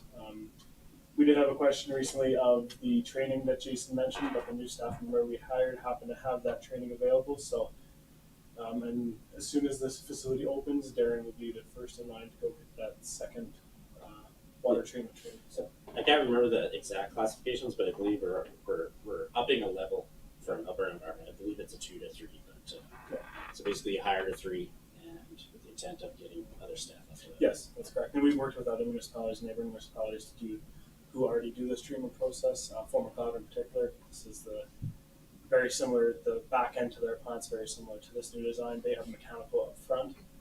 So Darren and a couple other staff spent a few days there just going through the lab with them. So we are prepared operations-wise for this project. So that new building is set up for just one staff member to be working out of there permanently then? Not full time. No, it'll be Okay. part of the daily rounds. That treatment process is added to the other testing processes that we have. It's not full time in that building, but it is quite a bit of time. So. Okay, thank you. I'll open up to council. Any questions, comments? Deputy Mayor Pickering. Thank you, Mayor Van Rijn. I just have one question. On your original estimate, you guys had it at $11,815,000 to complete the project. So with my calculations right now, you're at 11.3 if you're including where you're at, plus the pump upgrades in that. Yeah. What's the other $500,000 going to be spent on? Lana, do you want to go back with the slides there to the? Yeah, so I guess, yeah, the original budget was 11.8. Tendered all in, contingency, engineering were 12.8. So I guess that's maybe the missing piece here is the engineering is approximately $800,000. So just trying to look at our tables here, but yeah, I'm gonna say that's kind of what comprises that 11.8 is approximately $800,000 of engineering. We had $25,000 of some pre-engineering, the $100,000 contingency, and then I guess the 11.5 would be the current contract subtotal. So spent to date, we are at that 11.5, and the $900,000 would basically be the remaining engineering fees as well as the last 5% of work would kind of fit into there, and as well as the programming and commissioning still. We still have $200,000 of work to do in that, so it's a pretty big chunk of the work. Okay. Okay, thank you. Kaylin? Just add a little bit background. The budget was originally set prior to Jason's arrival here at the town, and when the MPE submitted the grant application, which I believe was in 2019, it was in conjunction with Lethbridge County. It was based on their cost projections of what things cost back in 2019. And by the time we received word that we were successful in getting the grant in 2021, and the time we do the detailed design and get ready for construction, you can imagine the cost escalation that took place between date of application and the submit for tender process. And we reached out to the province to see if they would allow us to update our budget. So we got 37.17% of the actual tendered amount versus the engineer's estimate of 2019. And they said, get in line. Everyone's asking the same question. We don't have the money to allow you to update your cost estimate in light of the construction cost escalation that people are experiencing all across the world. So just to give a little bit of background, we wish we could have changed the number to get the 37% of the larger number, but they did cap us at what the engineer submitted back in 2019. Yeah, so that's where, yeah, we reduced that contingency to make up that shortfall and kind of maintain the town's original, I guess, commitment to that budget. And one more thing, I'll give a shout out to Jason. Like, he watched every invoice like a hawk, and in collaboration with Jason, the consultants and the contractor, to their credit, they did collaborate and look at ways where they could reduce costs by simply relooking about how they go about something or look at a different type of material. And that's how we were able to reduce the contingency as significantly as we did. It's just a good working relationship with the key parties in the project. So that was the other way that we were able to save the budget and still come in under, even though the tender came in over. Thank you. Any other questions? So council is anxious to go on a tour of this facility. Are we able to do that before the weather closes in on us? Can't recall the exact date, but I know we're looking at something mid-late October. So at that point, it should be very close to, that Okay. full commissioning. It'll be a good time to see it, and hopefully we still have some good weather. Okay, looking forward to that. And then my last question is, how long did it take you to learn how to say that word that starts with T? Tertiary? Yes. Actually, not too bad. Don't struggle with that one. Okay, last chance. Any comments, questions? Well, thank you very much for an excellent presentation. And could I get someone to make a motion that council receive the aerated lagoon upgrades project as information? Deputy Mayor Pickering, any further discussion? Seeing none, I'll call a question. All those in favor? Carried unanimously. Thank you. Thank you. And then Justin, you're up. Agenda item 9.2, operations update. We have our Director of Operational Services, Justin McPherson, presenting. Good evening, Mayor and Council. Thank you for having me tonight. I'm just here to present a quarterly update. I'm not asking for any motions, just to receive this information.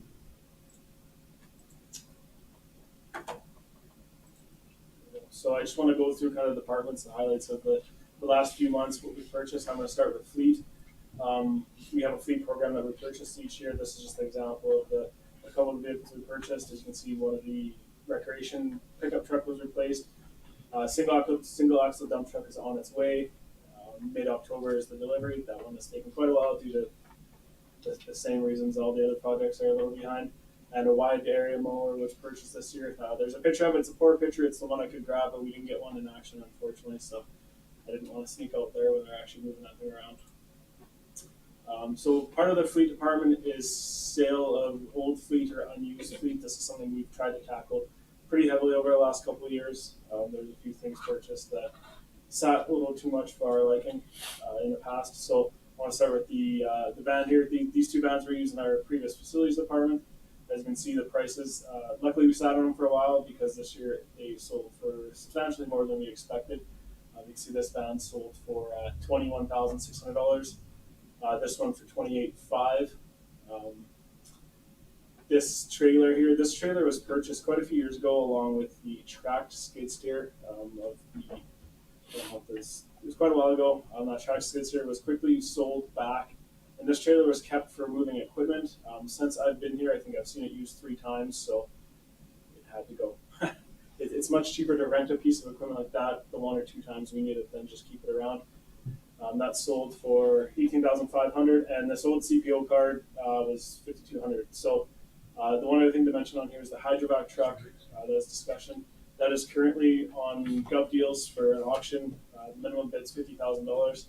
I haven't checked it today, so I'm not sure exactly where it's at, but that's how we sell fleet in this municipality through our fleet policy. It's the most transparent and fair way to sell equipment and fleet, in my opinion, because everyone has a shot of it. So it's not, a friend of a friend that's purchasing. It's out there. Everyone can see it. Everyone can bid on it.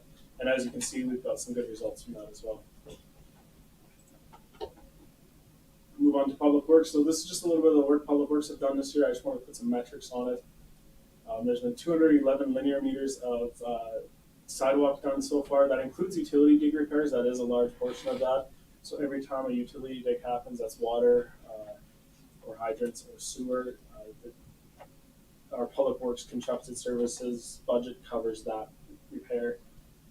Cemetery concrete was, we added quite a bit out there. Asphalt patching, so 1,860 meters, including the utility repairs as well. And then line painting, just some metrics there. We're doing a lot of line painting every year now. We have a lot of bike lanes, the one on 30th Ave, and quite a few other areas where we're trying to keep up on line painting as much as we can. And this line painting, this is done by a hybrid of in-house and contracted services. So the contracted services benefit of that is they can come at night, where there's limited impact to traffic and people wake up and have some new painted lines. Utilities, so just some highlights of utilities. As you can see, this is an interesting picture of a water leak that was exposed. This is something that is pretty common in that department. When they expose something like this, all of a sudden the pipe breaks pretty heavily, so you can see why this is a more dangerous task than normal. The bulk fill water station, you may have seen on our Facebook page, had some issues over the last few weeks. We've replaced the controller, display screen, and control valving in that to eliminate that problem. The pressure reducing station, that's the station that brings water into the town from the city of Lethbridge. There was a couple of reducing valves and product controls that need to be reconfigured there. That was in accordance and with the project from the commission. So we have replacement programs in that department: curb stops, fire hydrants, and mainline water valve replacements. Darren and his crew got pretty far ahead of these this year. This is also something that we do with contracted services. They have the equipment and the manpower to assist us. Service installs, goes along with County's Department for Growth. So we had 6 service installs, that's industrial, and then 4 just residential replacement installs. And then the sanitary replacement program, 600 meters, and next week you should see some sewer lining happening. So we're hoping that they're going to stay on schedule and be here next week to do some sewer lining. So you're going to see some trucks injecting some molds into sewer lines throughout town. So this is one of the operations projects. Usually we don't highlight these to council, but I think it's something that's interesting. We do talk a lot about a lot of big projects like the lagoon that Jason just presented on. This is something that kind of happens in the background. This is the culvert on 30th Street that crosses the SMRID canal. We noticed it was getting, SMRID actually brought it to our attention that it was getting underwashed. This can cause quite a bit of havoc. If we would have let it go, eventually that culvert would have had to be replaced completely. So in partnership with SMRID, and they're the ones that actually did the work and then just billed us for the work, you can see the hydrovac marks. So they dug this out, replaced it with a bentonite, which is a high material clay that swells to fill the space it's in really well, and then armored. And you can see the after picture here of the culvert. So these are bridge file size culverts, so very expensive to replace. So we want to maintain them the best we can. Our snow removal contract was up for RFP this year. This is a 3-year contract that we tender out. This has been awarded to the low bid, which is Adonus Arlett Limited, the local contractor in town. So previously to my tenure, it was bid out every year. It was a little bit of a headache ensuring that you can plan ahead for 3 years for your budgeting. So the last snow removal contract and this one were both 3 years. This is 2025. One thing to mention about this program, it's one of the few that are in hybrid, again, where we lead the snow removal, like our public works lead the snow removal program, and then as we need equipment, we can have a contractor bring as much equipment or as little equipment as we need, and we can keep phasing up as we need. So as it snows more, as we need more roads for snow removal, Adonus Arlett, who is this contractor, can bring more and more and more as it goes. And something to mention about that, this was not a very high increase. I was expecting a pretty good increase on it, but it was very little. So.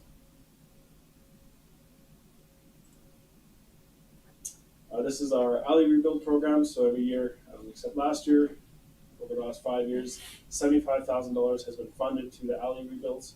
I just did some before and afters here so council can see what they're getting for the money. This is the alley behind the hub in particular. You can see the just deterioration, the weeds growing in. So we come in, clean it out. They take about 3 to 6 inches depending on the material. Mostly 6 inches because a lot of the alleys have almost no gravel going around. So we try to do the worst ones first.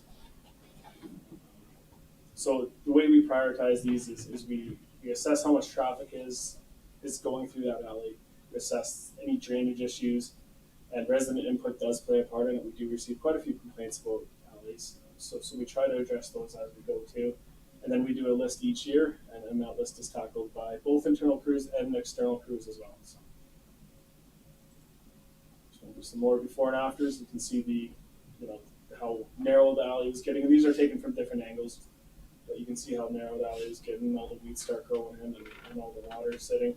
This one looks like it was dry for this picture, so it's not as bad as it could have looked. And then the new gravel is placed. And these are just completed alleys, 3 north, and we just have pictures of them. So. That's my presentation. I'm open to any questions. Yeah, thank you. Just back to the bidding process.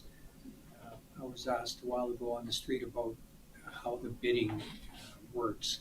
So as part of this slide here, you have the snow removal. So can you explain how that process works, like right up until you get the quote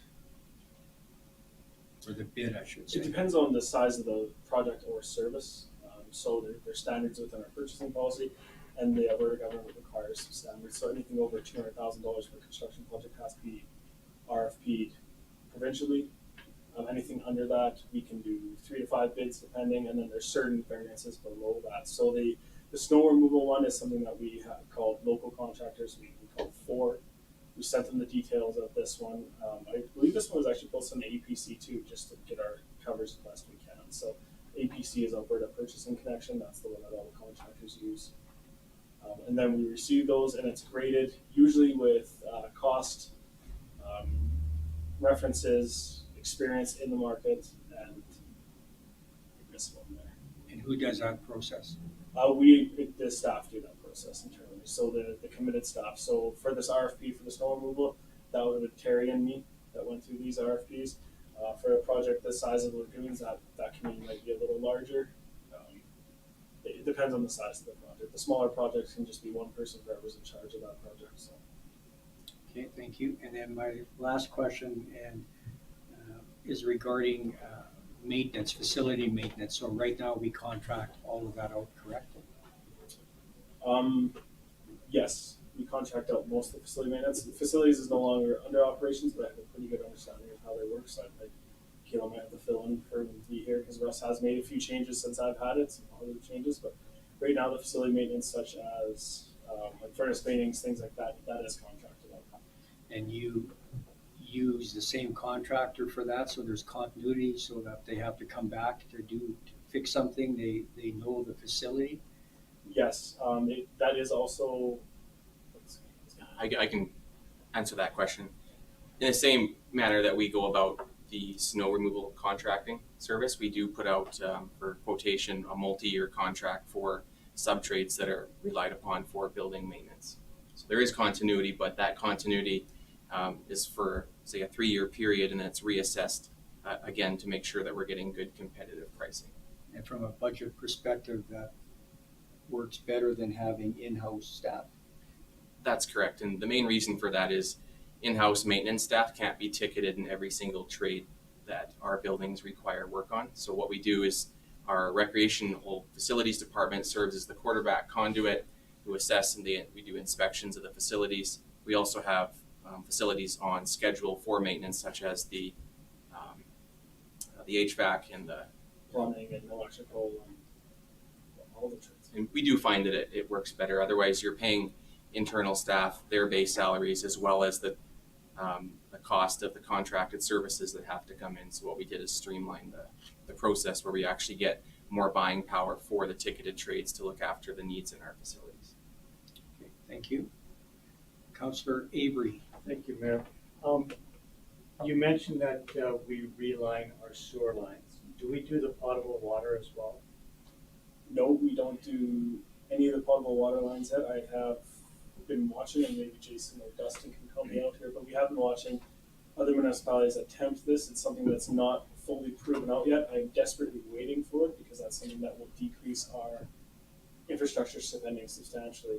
Sewer relining is something that I can justify to you all day because they're injecting a new pipe into the old pipe, and the lifespan of that they're saying is 75 years. And if I had to guess, I would say it's higher than that because as the old pipe has a protection, and it's probably a 1/5 the cost of actually digging up that pipe and replacing it. Because if you're doing that, you're doing asphalt, you're doing a grade, you're replacing everything, and then while you're at it, you also do the sidewalk, right? So you end up doing these full street repairs instead of just replacing the one thing that actually needs it. So we're waiting desperately. If you have that technology sitting, you'll be very rich very quickly. Well, we were speaking to a gentleman last week who brought some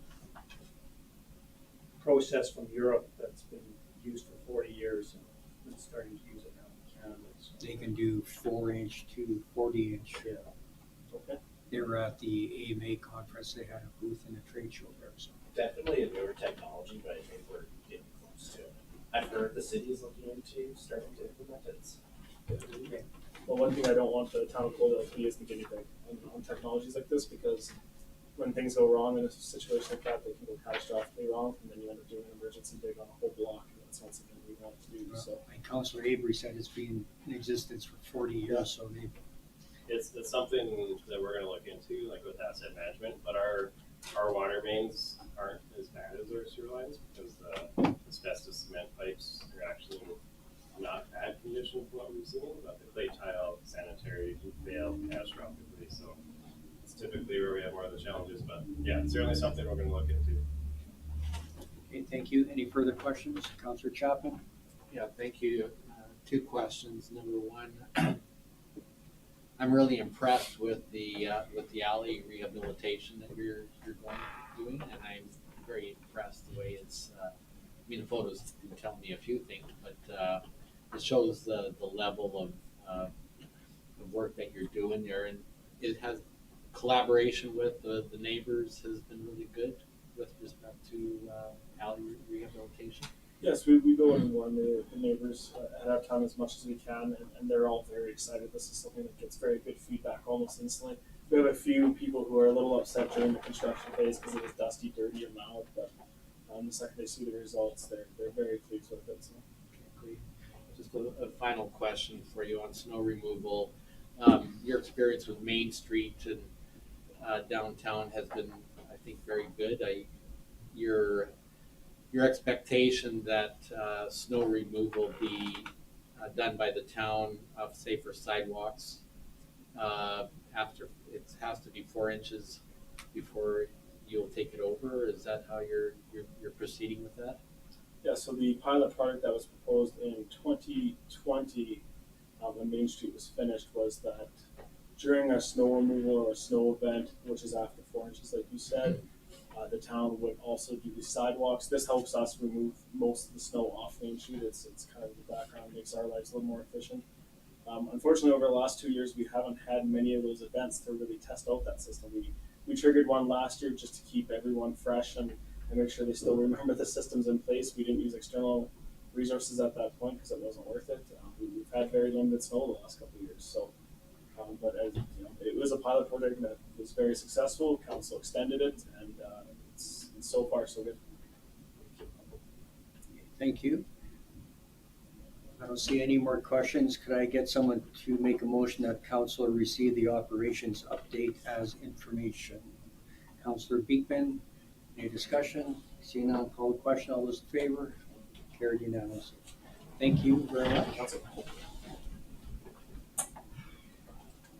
Moving on to agenda item 9.3, asset management, the 2022 State of the Infrastructure report. And we have Tim Kola, our asset manager, and Dustin Yankee, manager of infrastructure, presenting. And Dustin, just on my defense, it wasn't my fault that I called you up by accident. I got Kalen's post-it note here. Okay, the floor is yours. Thank you, Mayor Van Rijn and Council, for your time tonight. So I'm here on behalf of our asset management team, along with Dustin Yankee, our infrastructure manager, to present our first ever State of the Infrastructure report to Council. So back in November and December of 2021, staff and council attended a number of introductory asset management workshops hosted by Stantec. The workshop that council participated in covered the basics of asset management from a governance perspective. We hope to expand on the information learned in those workshops, introduce some new concepts, and show council what it looks like when we start applying some of the asset management principles and practices to our assets. The purpose of our report today is to provide council with a high-level bird's-eye view of the financial state of our assets. So I will start with the overview here. Asset management requires strong teamwork and collaboration to be successful, and we have a great team here at the town of Coalville. I just want to note that we have representation from all departments across the organization on our team. And in tonight's presentation, we'll look at the town of Coalville's asset register, and we'll answer some key questions about our assets. What do we own? What condition is it in? What's the estimated current replacement cost? And what is the estimated service life?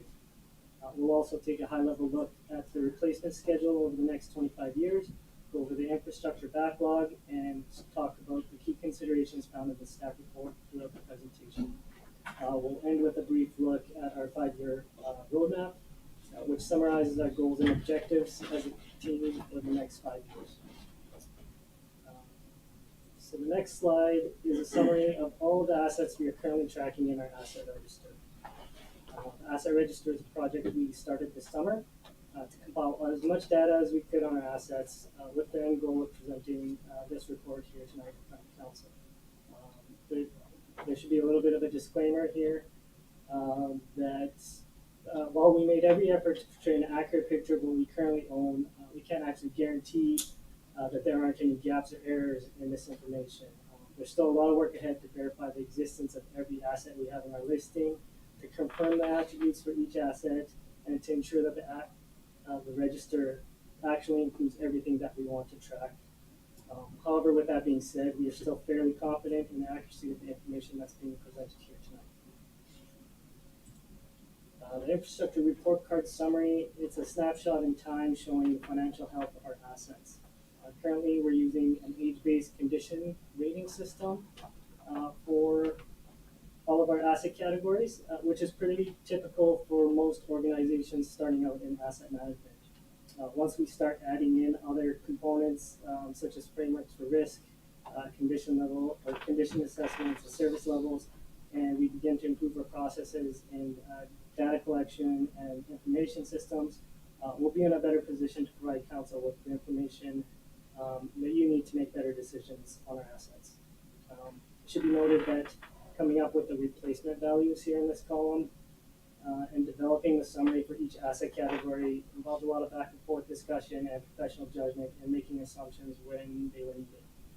We also had the Stantec Consulting Group who would work with us on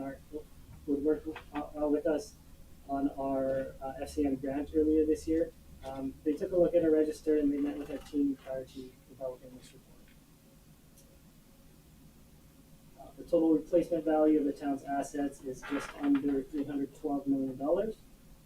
This replacement value represents the amount you would expect to pay if you placed every single asset in our listing today. So this is significantly greater than the $148 million total historical cost. That's reported in our financial statements. Many of our assets are reaching the middle of their estimated service life, and this kind of condition would equate to about a fair condition rating if we were using an age-based condition rating system. Here's a 25-year replacement schedule. Shows the infrastructure backlog of $43.1 million in the first year, and this red line here is the annualized life cycle cost of $6.9 million. We'll cover these components separately over the next few slides. So the town of Coaldale is running an infrastructure deficit in all of 8 of its assets groups, totaling $43.1 million.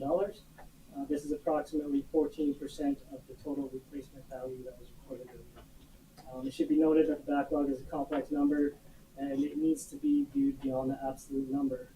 There's several factors that influence the number, and it just simply represents the value of the assets that remain in operation beyond their estimated service life.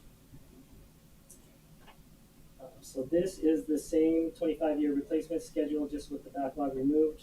It just provides a better overall picture of the replacements that are required over the next 25 years.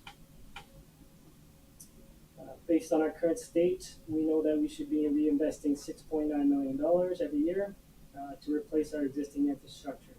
This works out to a reinvestment rate of approximately 2.2%, which means it would take about 45 to 50 years to replace every single asset in our current listing.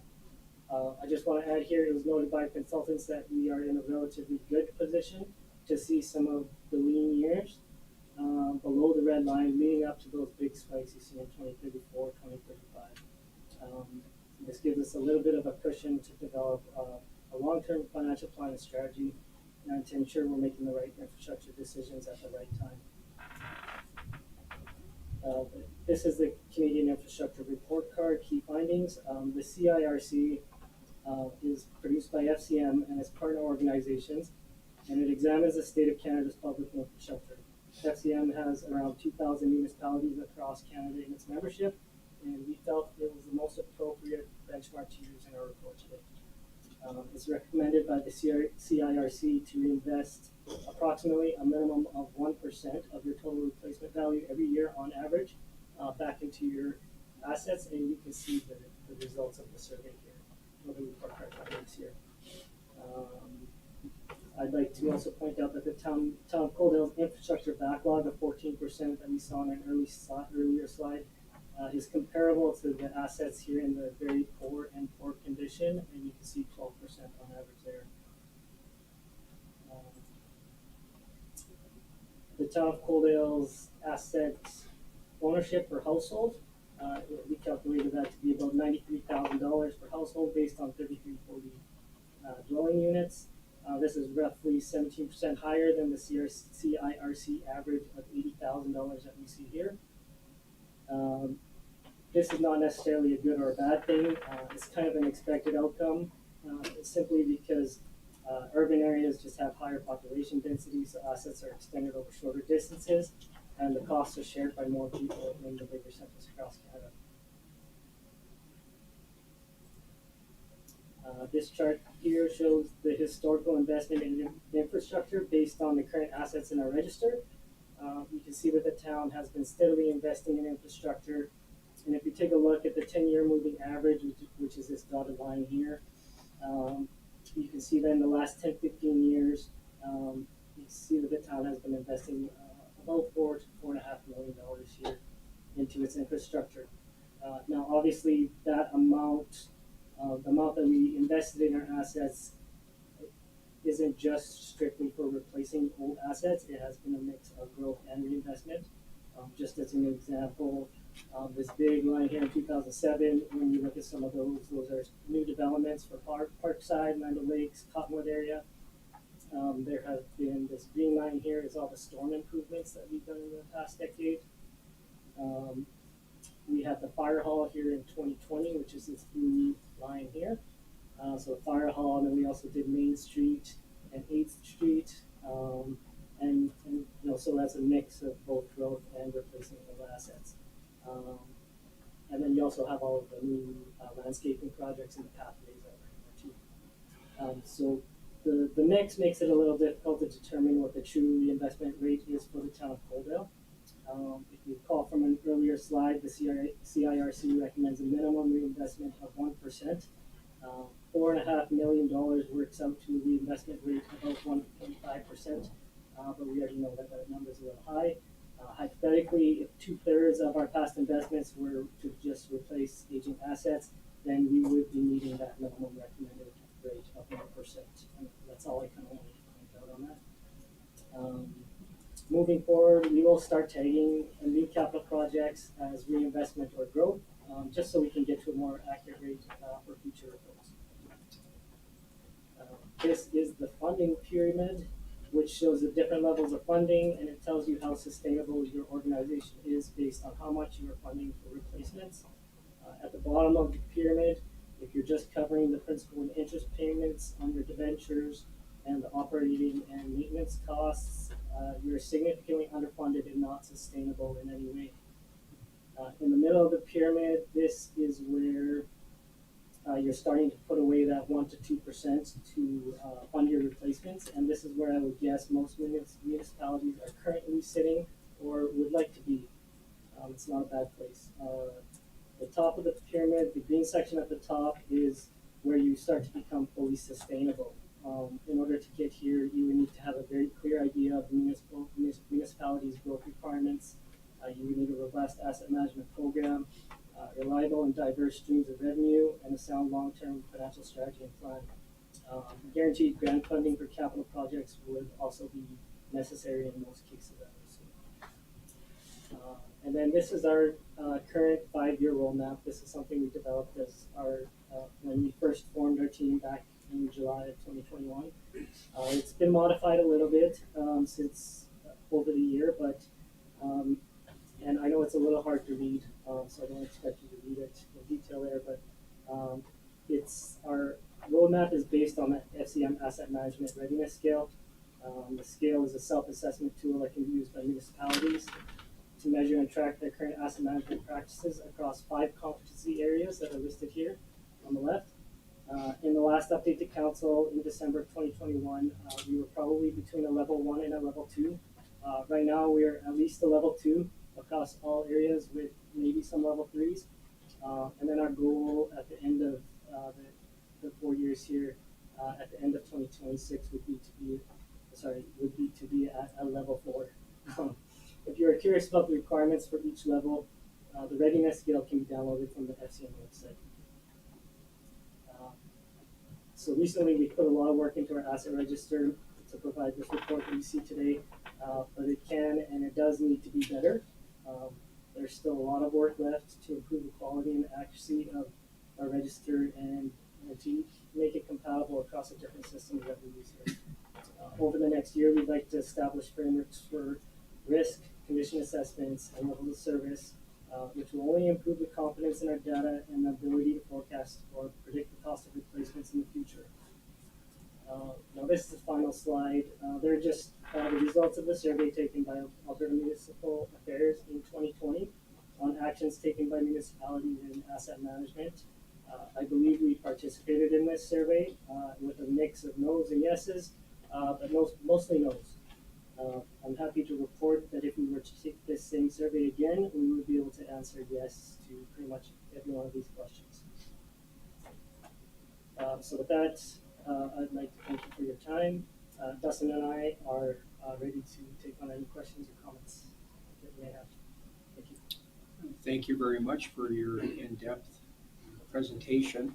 So how long have you been working on this? Like how far back does this go?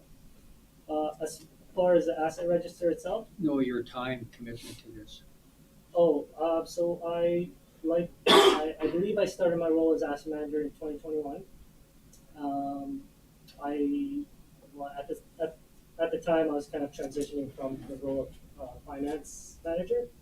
But once we got started with the asset management team, it was really what kicked that off was attending an asset management cohort that was hosted by IANA, which I am a member of. And so I attend 3 workshops a year for that. And this is kind of where we got the ball rolling to form an asset management team and to start coming up with our objectives to achieve, to get to where we are today. It's unbelievable how much information you have in these slides here. So appreciate all your effort on that. Okay, I'll open it up to council. Any questions, comments? Kaylin. I was just going to say you should see Tim's spreadsheet in the 50 tabs. That's quite impressive. Well, I can see that he enjoys. Question? Go ahead. Yeah, thank you, Mayor, and Tim and Dustin. Thank you so much.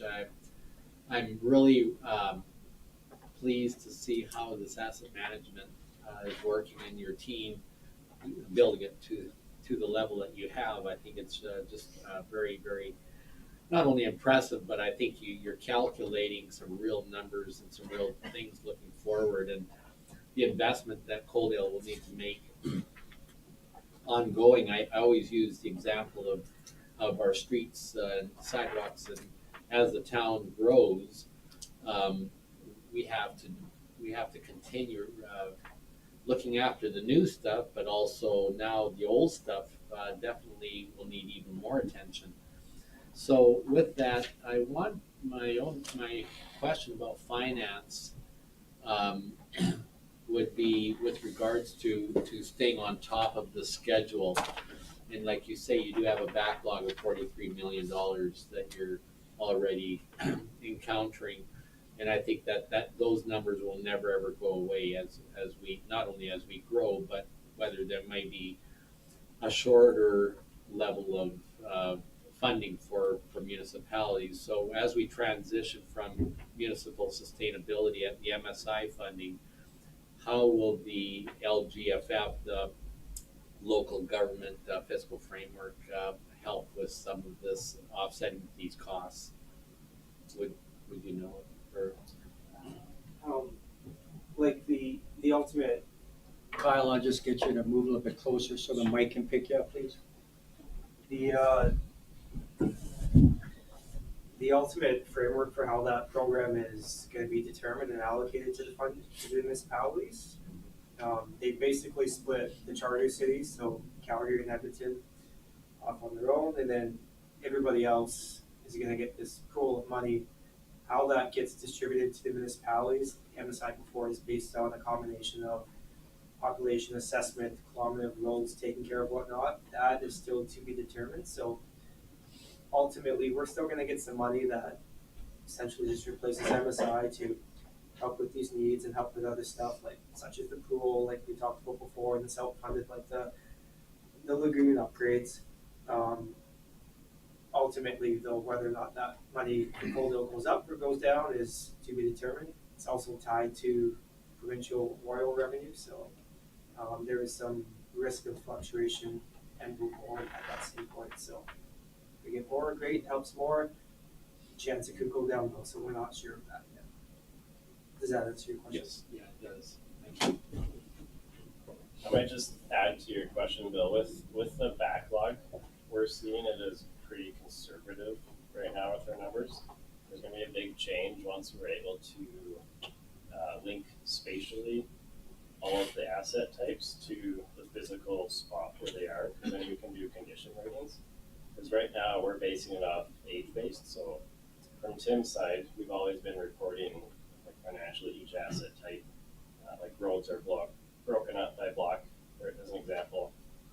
So once we can spatially link where that is, we can do condition ratings, and then we can account for maintenance, and then we can come back to council and start having discussions about level of service. So ultimately, using age-based is the best we can do right now, but we definitely view it as pretty conservative. So the only other thing I'd want to add is speaking with Stantec, they've done a ton of these plans for other municipalities, and they're actually quite surprised at how small our backlog was. Although it is a big number, we're actually kind of fortunate in the sense that a lot of our deep utilities aren't reaching their lifespan. A lot of our water mains in town were installed in the late 50s and 60s, and they have a 75-year lifespan. So it's getting up there, but there's a lot of municipalities similar to us that are actually way past that age that they're supposed to be replaced. So although it is frightening, we're far from alone in terms of our deficit. So just wanted to add that as extra information. Can I just ask one more question about our buildings? You include our buildings like the hockey arena, the library, town office, all that into your asset management profile. And what would you suggest replacement of some of these bigger assets be included? Thank you for the question. So as of this moment, we're sort of just taking a high level view. We haven't actually gone into each asset class in extreme detail or anything like that. So I might not be able to answer your question there, but when we did go through buildings, Russ and I sat down and looked at, where are we at right now? What do we think the service life should be versus what it is based on, how we recorded it for TCA purposes. And we did make adjustments along the way for each of our facilities to what made more sense to us after, having been here and known each facility just by working here. So to kind of add to that too, the approach would be to I guess save the amount of money to match that level of service, and then I guess we try to plan where growth pays for growth. So offset levies would pay for future facilities to expand and get bigger. So if you're expanding the level of service, that would be in addition to. So from asset management perspective, you're replacing to the same level of service that it is currently. That kind of helps. Yeah, kind of getting that now. Thank you. I just have one question, Tim. So we just went through some strat planning last week. So we're talking about doing some capital costs regarding repairing some roads, so streets and avenues. So when we get a list from Justin on what needs to be done, where does this get incorporated into this then? Like, well, what would happen is once we know which roads are being updated, the goal is to keep this register that we have maintained and updated regularly. So once those happen, we would be updating those assets in the register, and then that would change what you see in the visuals here. just from a dollar amount? Yeah. Okay. Thank you very much. So I see no questions. Could I get someone to make a motion that council receive the asset management 2022 report as information? Councillor Reis, any discussion? Seeing none, I'll call the question. All those in favor? Carried unanimously. Thank you, gentlemen.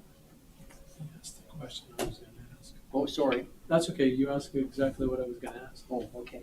So that's why I was.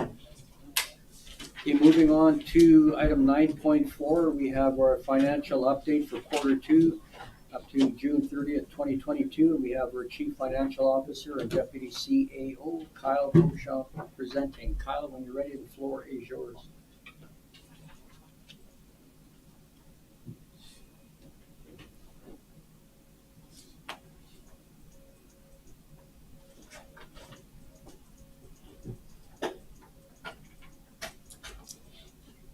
That's good, Lana. Okay, thanks and good evening. So as part of our financial updates, this one is for the period ending June 30th, 2022. So we're on to Q2 here.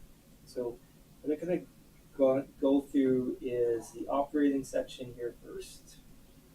I'm going to follow up the capital, followed by a little summary after that. So what we do is every 3 months or every quarter, I take a look at our budget and see where the numbers are falling in line with, and kind of gain an estimation of where we think they're going to be in a deficit or surplus at the end of the year. So the format that I like to present this is fairly consistent with our financial statements and consistent each quarter, so council is used to seeing the same thing over and over. So I'll go first through the revenues here. So we're looking at everything is fairly expected to be on budget until we get to the franchise fees. So those are the revenues we receive from the utility and gas companies there for the franchise agreements. We're expecting a surplus over budget of $50,000 there due to higher consumption than estimated or budgeted. Investment income, we are expecting a surplus there as well, $75,000 to $150,000. As everybody's aware, interest rates have gone up, prime rate has gone up, and a large portion of our funds are tied to that. So when that rate goes up, we also increase our revenue from that.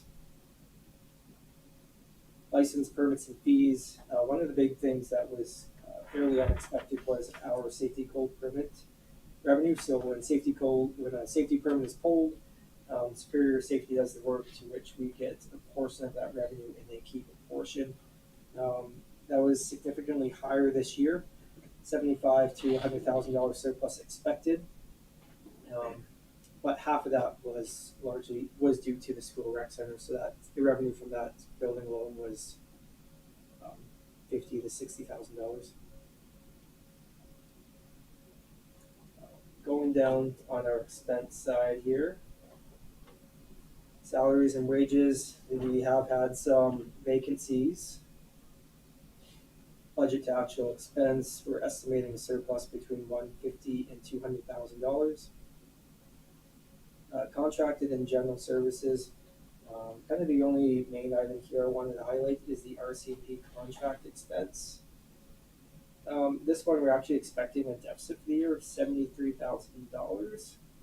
The cost per officer, when we did this budget back in October, we were expecting costs to go up with their new collective agreement. However, costs have kind of gone up higher than we have anticipated, followed by some new equipment required. So I think at the time the estimated cost per officer was somewhere between $170,000 and $180,000.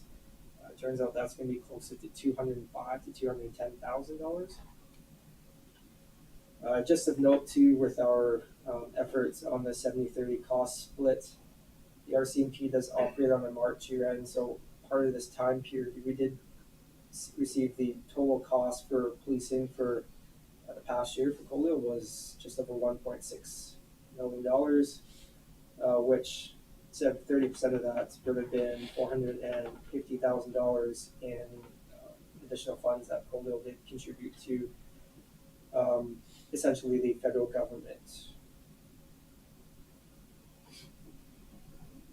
Last item of note is utilities. So while Coldale does have fixed contracts for gas and electricity rates, consumption fees, transmission distribution fees are tied to fixed and variable rates, which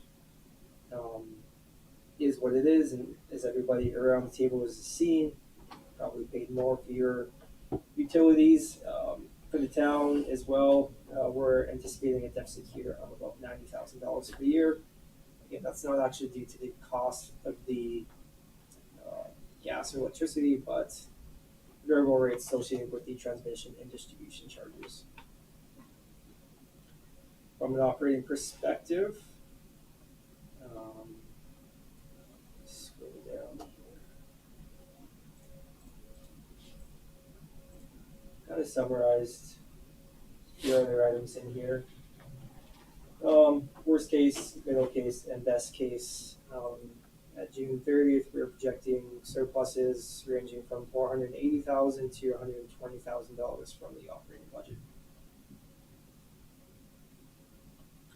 From the capital perspective, going through these projects here.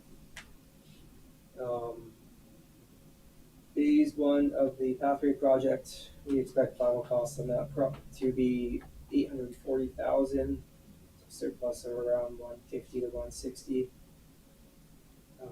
The highway through landscaping will be completed this year. The quads automated irrigation project has been completed. With slight deficit that will be final or picked up through the operating budget. Rec Center and Civic Square, Council has been briefed on those recently, so I won't go into details on that. The Lagoon project Jason just touched on. My numbers here might be a little dated. I had anticipated surplus between 150 and 190. And I think the presentation just had 75,000 to 150.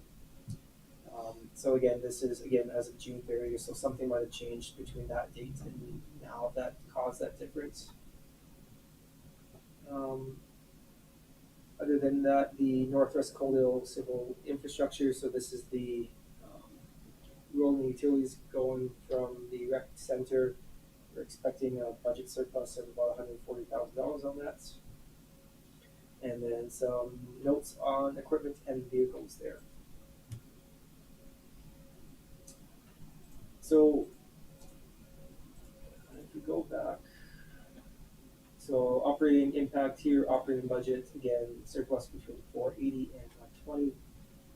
The capital budget, so on the rec center, when we had last touched on budget, there's approximately $611,000 that has not been yet funded. We had talked to council before, we're going to look at surpluses from possible capital projects or operating projects that we could allocate towards this. So we're looking at the lagoons in the Northwest Coldale Center. Again, this might change based on the actual outcome of these projects, but those funds could be allocated towards this rec center, which would leave an unfunded expense from $611,000 down to probably $325 to $250, depending on the outcome. So that's good news on that front. With that, that's all my presentation. I'm happy to answer any questions from council at this moment. Councillor Avery. Thank you, Mayor. Just a question. Retro pay for the RCMP. Do we have that set aside, or have we paid it? It was accrued last year, so it's been expensed. Okay. Has not yet been paid. They're still having discussions whether or not the lobby efforts on that from a nationwide perspective are quite strong. Trying to get the feds just to pay it so municipalities don't have to. So that is one option that they're discussing, whether or not that's actually possible, who knows. They're also working on possible payment plans, but we've essentially spent it, not paid it, so it's nothing extra to do. Thank you. How are we doing with tax collection?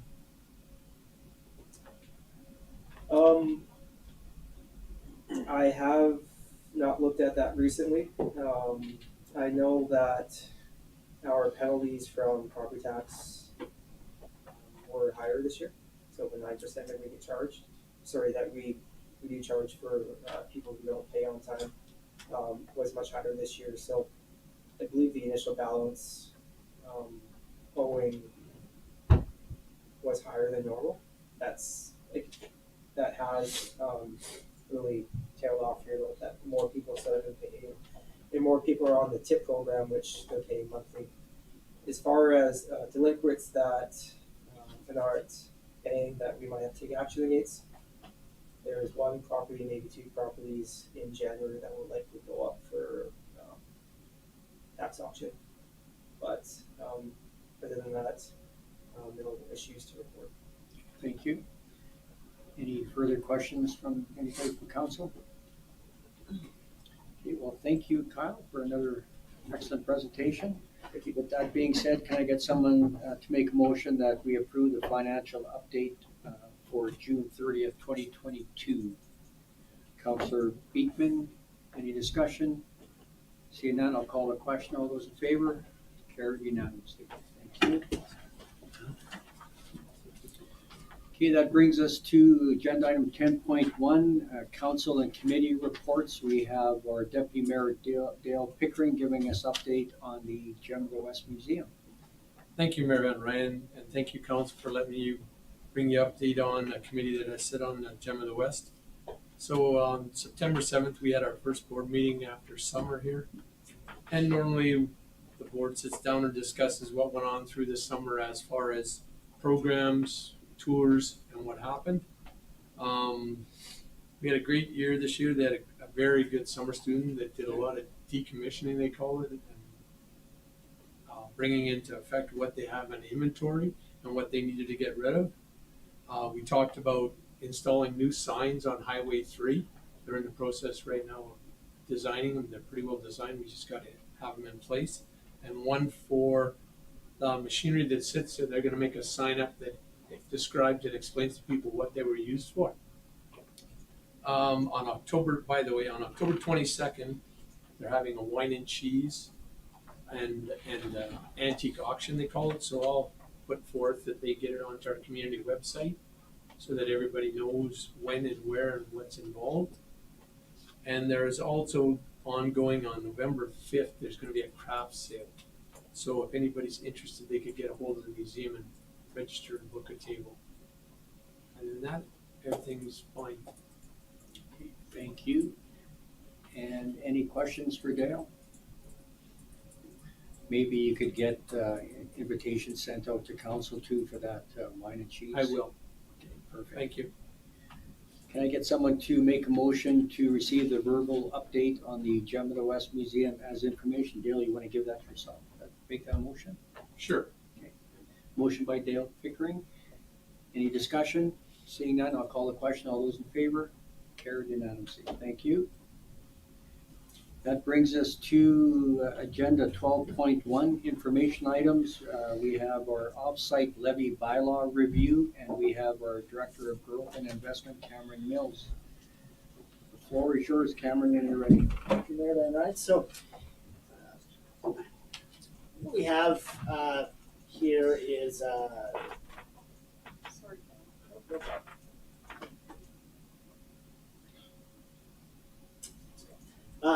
I don't need anything on the screen for this particular part of the presentation. So what we have here before council today is just a review, if you will, of a project known as the Offsite Levy Bylaw Review Project. And this is a project that began prior to this council term. It was initiated back in the spring of 2021. It's an ongoing project. And so we thought it was an opportunity to present to council where we are currently with the project, and then we have another session, in closed session, where we deal with some of the technical matters that are going to be discussed with council then. But we want to provide a high-level overview just to explain sort of what the project is and why it's important, and to give everyone an update on what it is exactly that we're doing, and to provide the community with an update on this as well, which is important. So the report, basically, I've just provided a fairly 10,000-foot level review of offsite levies, but just with respect to what offsite levies are, we've talked about them several times here tonight at the table through various presentations. But offsite levies are basically a tool the municipalities have in place, and a tool that are granted to us through a section of Municipal Government Acts, section 648 of the Municipal Government Act. And what they are is they're a financial tool that fundamentally allow for growth to pay for growth at a very simple level. Or at least pay for some portion of growth. And so what that means is that it's an opportunity for municipality to acknowledge that growth, whether it's commercial growth, industrial growth, residential growth, new neighborhoods coming up, new homes, that sort of thing, while there are costs associated with development of a neighborhood in terms of putting internal roads in place, putting internal sewer and water services in place, and those costs are borne by the developer who builds those things also create strain and cause the need for growth in existing infrastructure. And that growth doesn't happen on a sort of a piecemeal basis. it happens in sort of large chunks. As infrastructure reaches capacity, then it's expanded significantly, and so on and so forth. So if you think about that, $12 million lagoon upgrade, if you will, that serves the sewer system, every time we add one residence to the community, we don't make a minute expansion of the sewer lagoon, right? We increase the size of the sewer lagoon or the capacity of the sewer lagoon in one large shot as it reaches its capacity or as it requires those things. And so these levies are charged as new growth comes in, and the idea is that they account for the future infrastructure upgrades that need to happen in order to have that new growth pay for the growth that's required in existing infrastructure to support, to provide financial support for those payments over time. So that's a very simplistic answer to perhaps a more complicated question, but that's fundamentally what off-site levies are. I believe it was in 2018 when the Municipal Government Act was recently amended, when the large-scale amendment to the Municipal Government Act occurred, they expanded what could be levied. So we went from a situation where fundamentally levies were charged based on roads, stormwater management, water systems, and sewer systems. That's always been sort of the classic infrastructure that has been subject to levy, and they added additional categories that a municipality might choose to charge levies for. And those were community recreation facilities, fire hall facilities, police station facilities, and newer expanded libraries. So since 2018, municipalities have had the option of considering those types of facilities as well when establishing levy rates. And levy rates are established by a bylaw, and that's something that we anticipate having a bylaw before council for consideration sometime later this fall. As far as who's undertaking the project includes people from throughout the team administratively. So we have Kyle providing financial input from a finance perspective into the project as part of our team. Myself initially working from an economic development capacity, and now serving also as from a planning and development capacity. Melody Messier provides some assistance there as well. And the project is really spearheaded administratively by Jason Siemens, providing us his engineering expertise with respect to this. And we'll talk a little bit about what is really involved in establishing these values. We also have a third-party contractor that is providing a significant amount of work for us. So we went to an RFP process back in the spring of 2021, and the bid was won by ISL Engineering, and this is a separate group from ISL Engineering than the folks who have done some work for us on the planning side. This is more on the engineering capacity side of ISL. So there's a team from them that we've been working with, and then we also have 3 councillors that sit on that committee to whom we provide updates. That's Mayor Van Rijn, as well as councillors Avery and Pecuniary.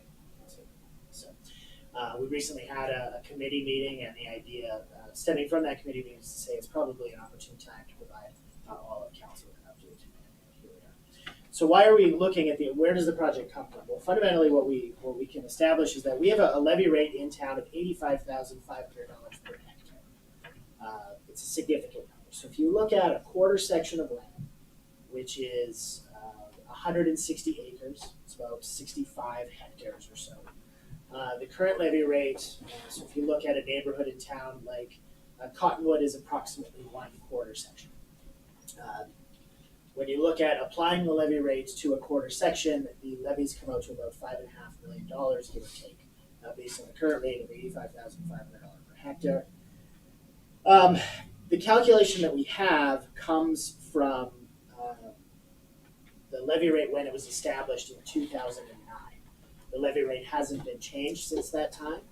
So that levy rate was based on a calculation from looking at projected infrastructure that would have been in sort of the mid-2000s and moving up until the rate was established in 2009. So from that perspective, the rate is fairly old. So we consider the city of Lethbridge, for example. The city of Lethbridge established a rate of $149,000 per hectare in 2010. And since that time, they increased to $239,000 per hectare following a review in 2015, and then established a rate of $281,000 per hectare in 2020, and are once again reviewing their levy rates or anticipating establishing the levy rates, probably, I'm assuming, in the next 6 months or so. Those rates are based on infrastructure calculations that happen over time. We have new things like a transportation master plan and an infrastructure master plan and all sorts of documentation that provide us with the ability to provide a more accurate calculation than what we would have had at the time this was established. Other rates, Colehurst established a rate of $96,000 per hectare in 2013, and then reviewed that and established a rate of $126,000 per hectare in 2017. Tabor established a rate of $74,761 per hectare back in 2015 and has not updated that number since that time. So since the rate was established more than a decade ago, Coaldale's obviously grown substantially in terms of its overall development footprint, but in addition to that growth, we're also far better equipped internally in terms of our resources, in terms of staff we have in place, in terms of long-range infrastructure plans like our infrastructure master plan that allow for more accurate forecasting of what our needs are going to be in the near and long-term future. For that reason, a comprehensive review of the offsite levy system was initiated. It was deemed to be appropriate, was initiated. And ideally, that's going to lead to more regular small-scale reviews of the levy rate, where we look at something more in line with what, say, the city is doing, where we're establishing new rates in a more manageable 2, 3, 5 year chunks, ideally. And why this is important, or important things to consider, is that when we establish a levy rate, it's a fairly complicated exercise. It's very, very technical in terms of establishing pricing, considering inflation, understanding what all our potential projects might be. But in addition to that, the levy rate also needs to consider the competitive market within which Coaldale resides in. So there is a technical calculation that can be reached in terms of what projected growth is going to cost. That involves a fair deal of math, but on top of that, we have to recognize that if we want to incentivize growth, we want to allow for growth, we have to do that within a rate where we're competing with other markets in the region, and we need to establish values that allow for profit potential if we're going to see private sector development as our means of growth. And so there's a balance that's required in order to establish those rates, and that's why it's an important thing for council to have a complete range of information before that decision is established. And again, we look forward to making that decision in the coming months. So with that, I'll end my presentation. I'd be happy to answer questions. Thank you, Cameron. So sitting on the committee, as Cameron mentioned, we've, I shouldn't say, when I say we, I mean staff, put a lot of time and effort into this document. And also when we reviewed it, obviously there's some changes that need to be made. So with that being said, I'll open it up for questions from council for Cameron.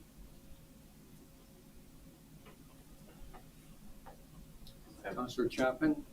Yeah, thank you, and thanks to the committee for all your work on this. I think you answered my question, is how you arrived at the numbers that you're proposing. So I guess my only question would be with regards to the word profit. Is it about making sure that we get our best return for those offsite levies, or is it about making some dollars with that?